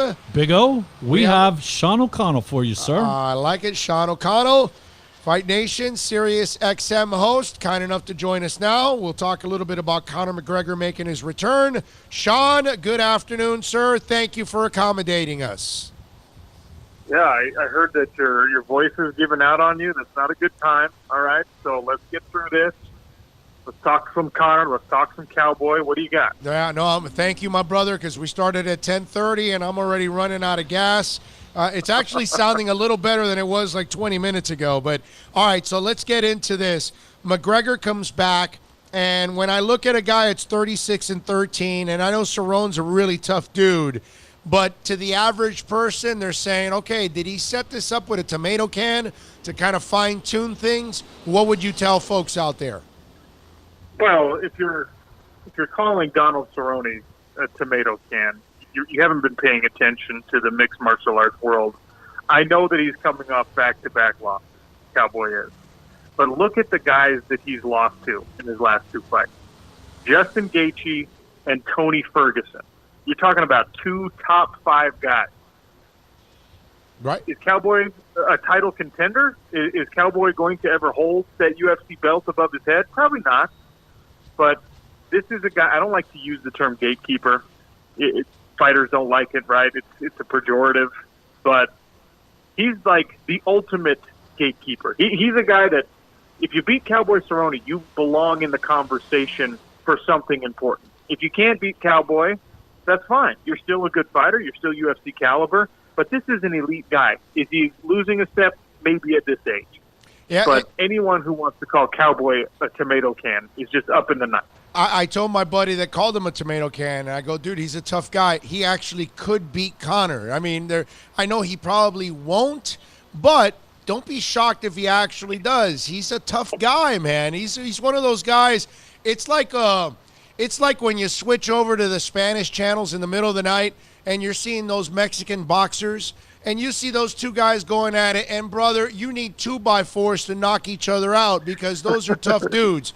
That's what I tried to explain to my boy, that's what Cowboy Cerrone is. He's like one of those Mexican fighters, dude. You're gonna have to hit him with a 2x4 in order to knock him out. That's right. He's just one of those guys that if you're not elite, you can't put him away. Right. Can you beat him? Can you outpoint him? Well, I guess you can try, but that's not Conor's style. Conor needs to be able to knock people out. And will he be able to land the long left hand against Cowboy? Probably, maybe. If Conor himself hasn't lost a step, being away, running his companies, worrying about being a promoter, worrying about, his whiskey, all that stuff. I mean, Conor is a businessman, a brand in and of itself right now. Is he still a pure fighter? We'll find out with a fight like this. Because Cowboy is a lot of things, but first and foremost, he is a pure fighter. And he's actually got a more well-rounded skill set than Conor McGregor does. He's a better wrestler, and he's way better at jiu-jitsu than Conor is. I think it was like Rocky 3 maybe, or maybe it was Rocky 2. When Mick turns to Rock and says, you've become human, because he got into money and he was doing all the promos and the magazines and all of that. Am I hearing that from you, Sean, that Do you think maybe Conor McGregor became a little more human now that he has, or now that he had $100 million put into his pockets? I don't know how you could not be a little more human in a situation like he's in. He's an international mega celebrity. He's got generational type money. The guy gets to do whatever he wants, wherever he wants. He's to the point now, where people are coming after him with made-up stories. People coming out of the woodwork saying that, Conor, this is your child, and he has to do DNA tests to prove that's not the case, right? He's gotten to that level of fame. That has to affect your day-to-day. That has to affect your ability to focus and train as a pure fighter. Just the time necessary to prepare for a fight with a guy like Donald Cerrone, you got to be in the gym 6 hours a day, usually over spaced out over 2 to 3 sessions, right? Does Conor McGregor have that kind of time as the head of a multinational brand? I don't know. Now let me ask you something, Sean. He hasn't won a fight since 2016? Is that the case? Correct.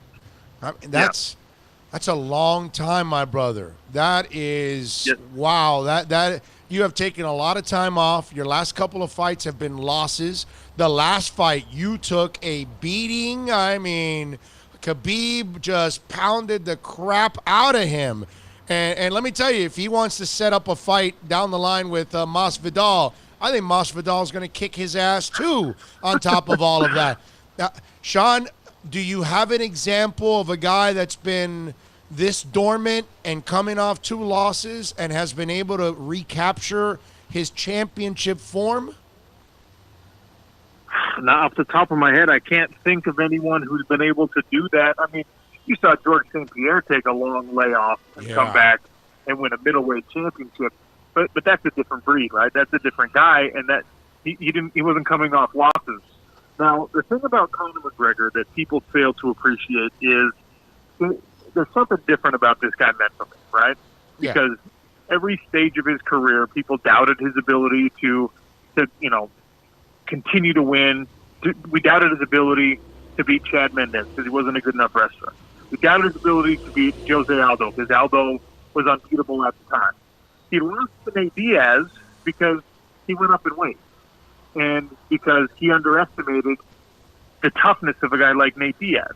He won the rematch, controversial enough, and then he smoked Eddie Alvarez, who's one of the best 155-pounders in the history of the world. But what we've seen most recently from Conor McGregor is him swimming in a different ocean. He got in there with Khabib Nurmagomedov, who's the scariest guy on the planet probably at any weight right now, an undefeated UFC champion. And Conor tried to sell that fight, tried to brand that fight, tried to offend Khabib, tried to get the trash talk going, and he had to pay those consequences. And I got to believe that there was a wake-up call somewhere in there that Conor was like, you know what? There are certain guys in this game who don't care about the money like I do, who don't care about the fame like I do, who take my insults seriously and who are coming to take my head off. And Khabib was certainly that guy. I don't think Cowboy is on Khabib's level when it comes to his seriousness and the earnestness with which he takes, the insults and things like that. But he's a different animal in and of himself. Cowboy is a fighter through and through and through. He's got some popularity. He's a brand, kind of like Conor is. But Conor's here to be a showman. Conor's here to be a celebrity. Conor's here to be a multimillionaire. Cowboy will fight you for free.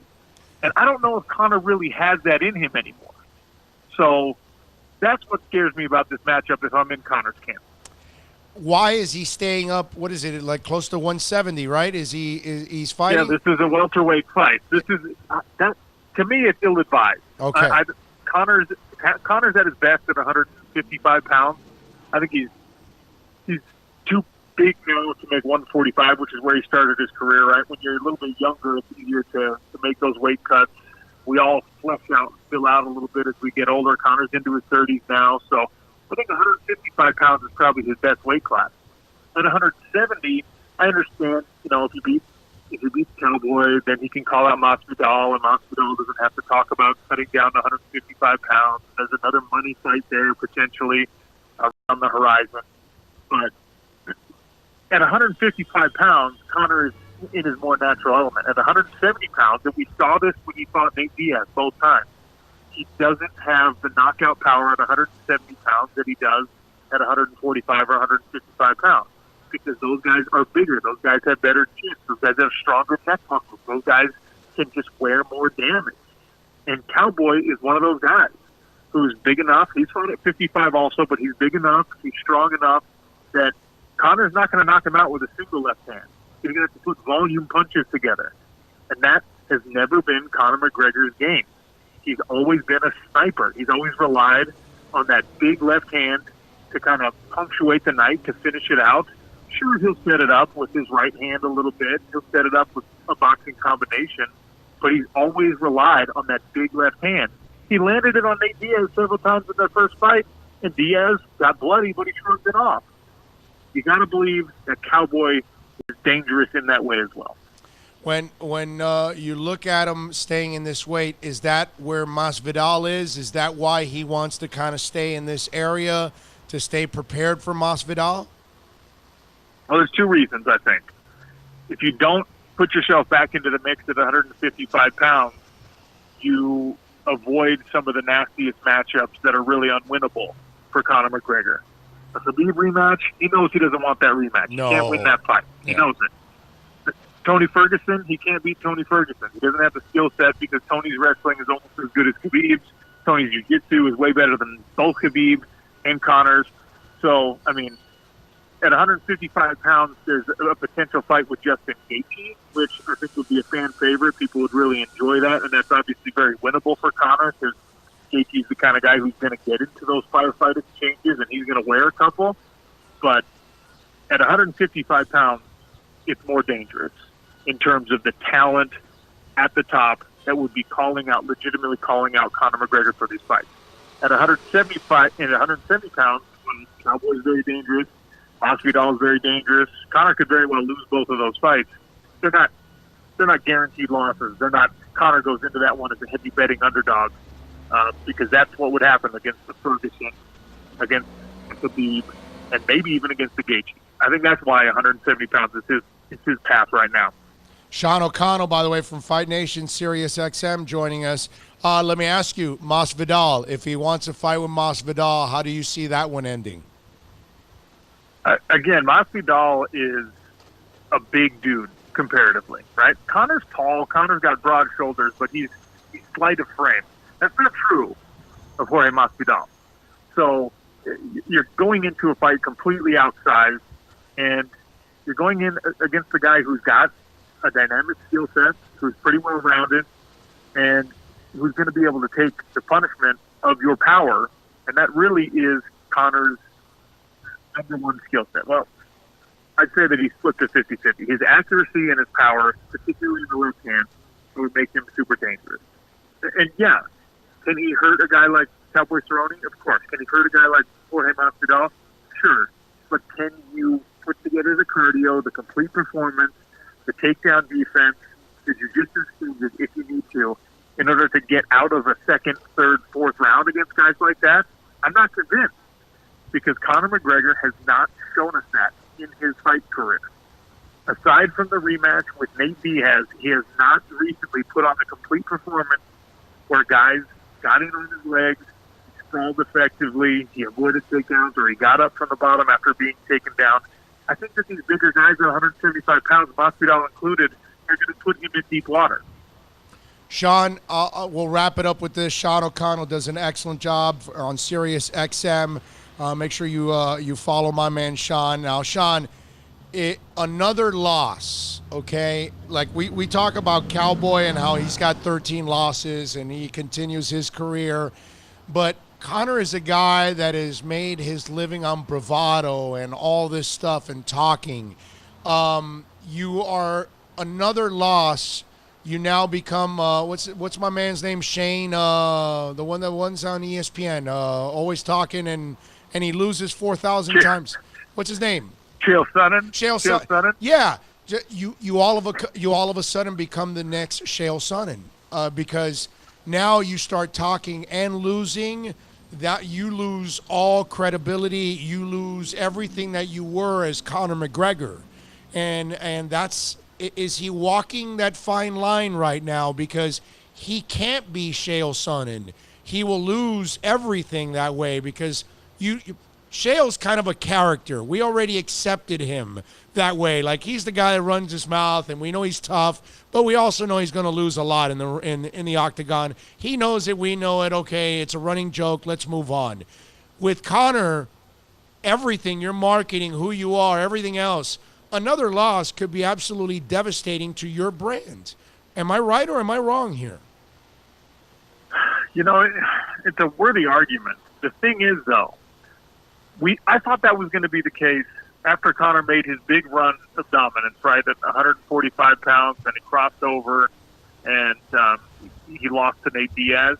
That's when the bubble burst, right? Mm-hmm. Because it was just like, oh, you get this guy on the ground, you get your arms around his neck, he's going to tap out just like anyone else. The sort of veil of fake immortality disappeared from Conor McGregor in that moment. But are we talking about anybody else today, 3 years later? No, we're talking about Conor McGregor. His brand hasn't really suffered because of that loss. And surprisingly, it didn't even suffer much from the embarrassment. Saying, wow, Conor really stinks. Rightfully so. What we focus on is like, oh my gosh, Khabib is a savage. That guy's he's just on a different plane. He's a different animal. So it's not, I mean, losing is obviously never good for any fighter. If you lose to Donald Cerrone, that's a little bit different than losing to Khabib. But I got to feel like in this new era of the UFC, where showmanship trumps ability, showmanship trumps dominance, showmanship trumps really everything right now in the UFC, Conor McGregor is kind of the best at it. He's the brand that we all tune in to see. He's the guy that we all want to know what he's doing next. He's the guy that crossed over into boxing by talking his way into a fight with arguably the greatest pound-for-pound boxer of all time. He had no business being in that ring, but he convinced people he belonged there, and so he got a $100 million fight out of it. Conor McGregor is his own entity. He's his own individual brand, independent of the UFC, independent of Floyd Mayweather, independent of proper whiskey.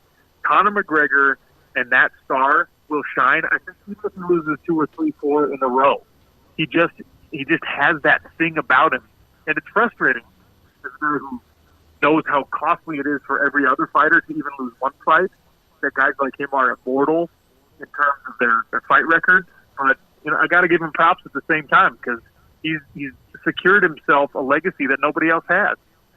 Sean, we'll wrap it up with this one. What the hell does he say at the end of that proper whiskey commercial? Is that like bottoms up or something in Irish? What the hell is that line?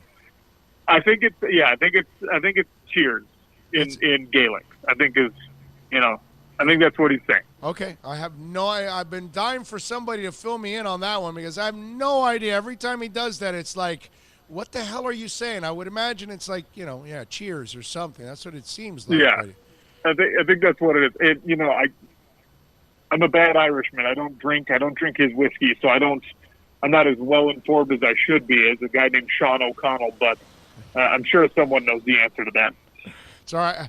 Hey, I got another guy that's got Irish background beside me. He has no idea what the hell he's saying also at the end of that commercial. Blah, blah, blah. That's what he's saying. Yeah, exactly. So both Irish guys that are with me here are completely baffled by Conor.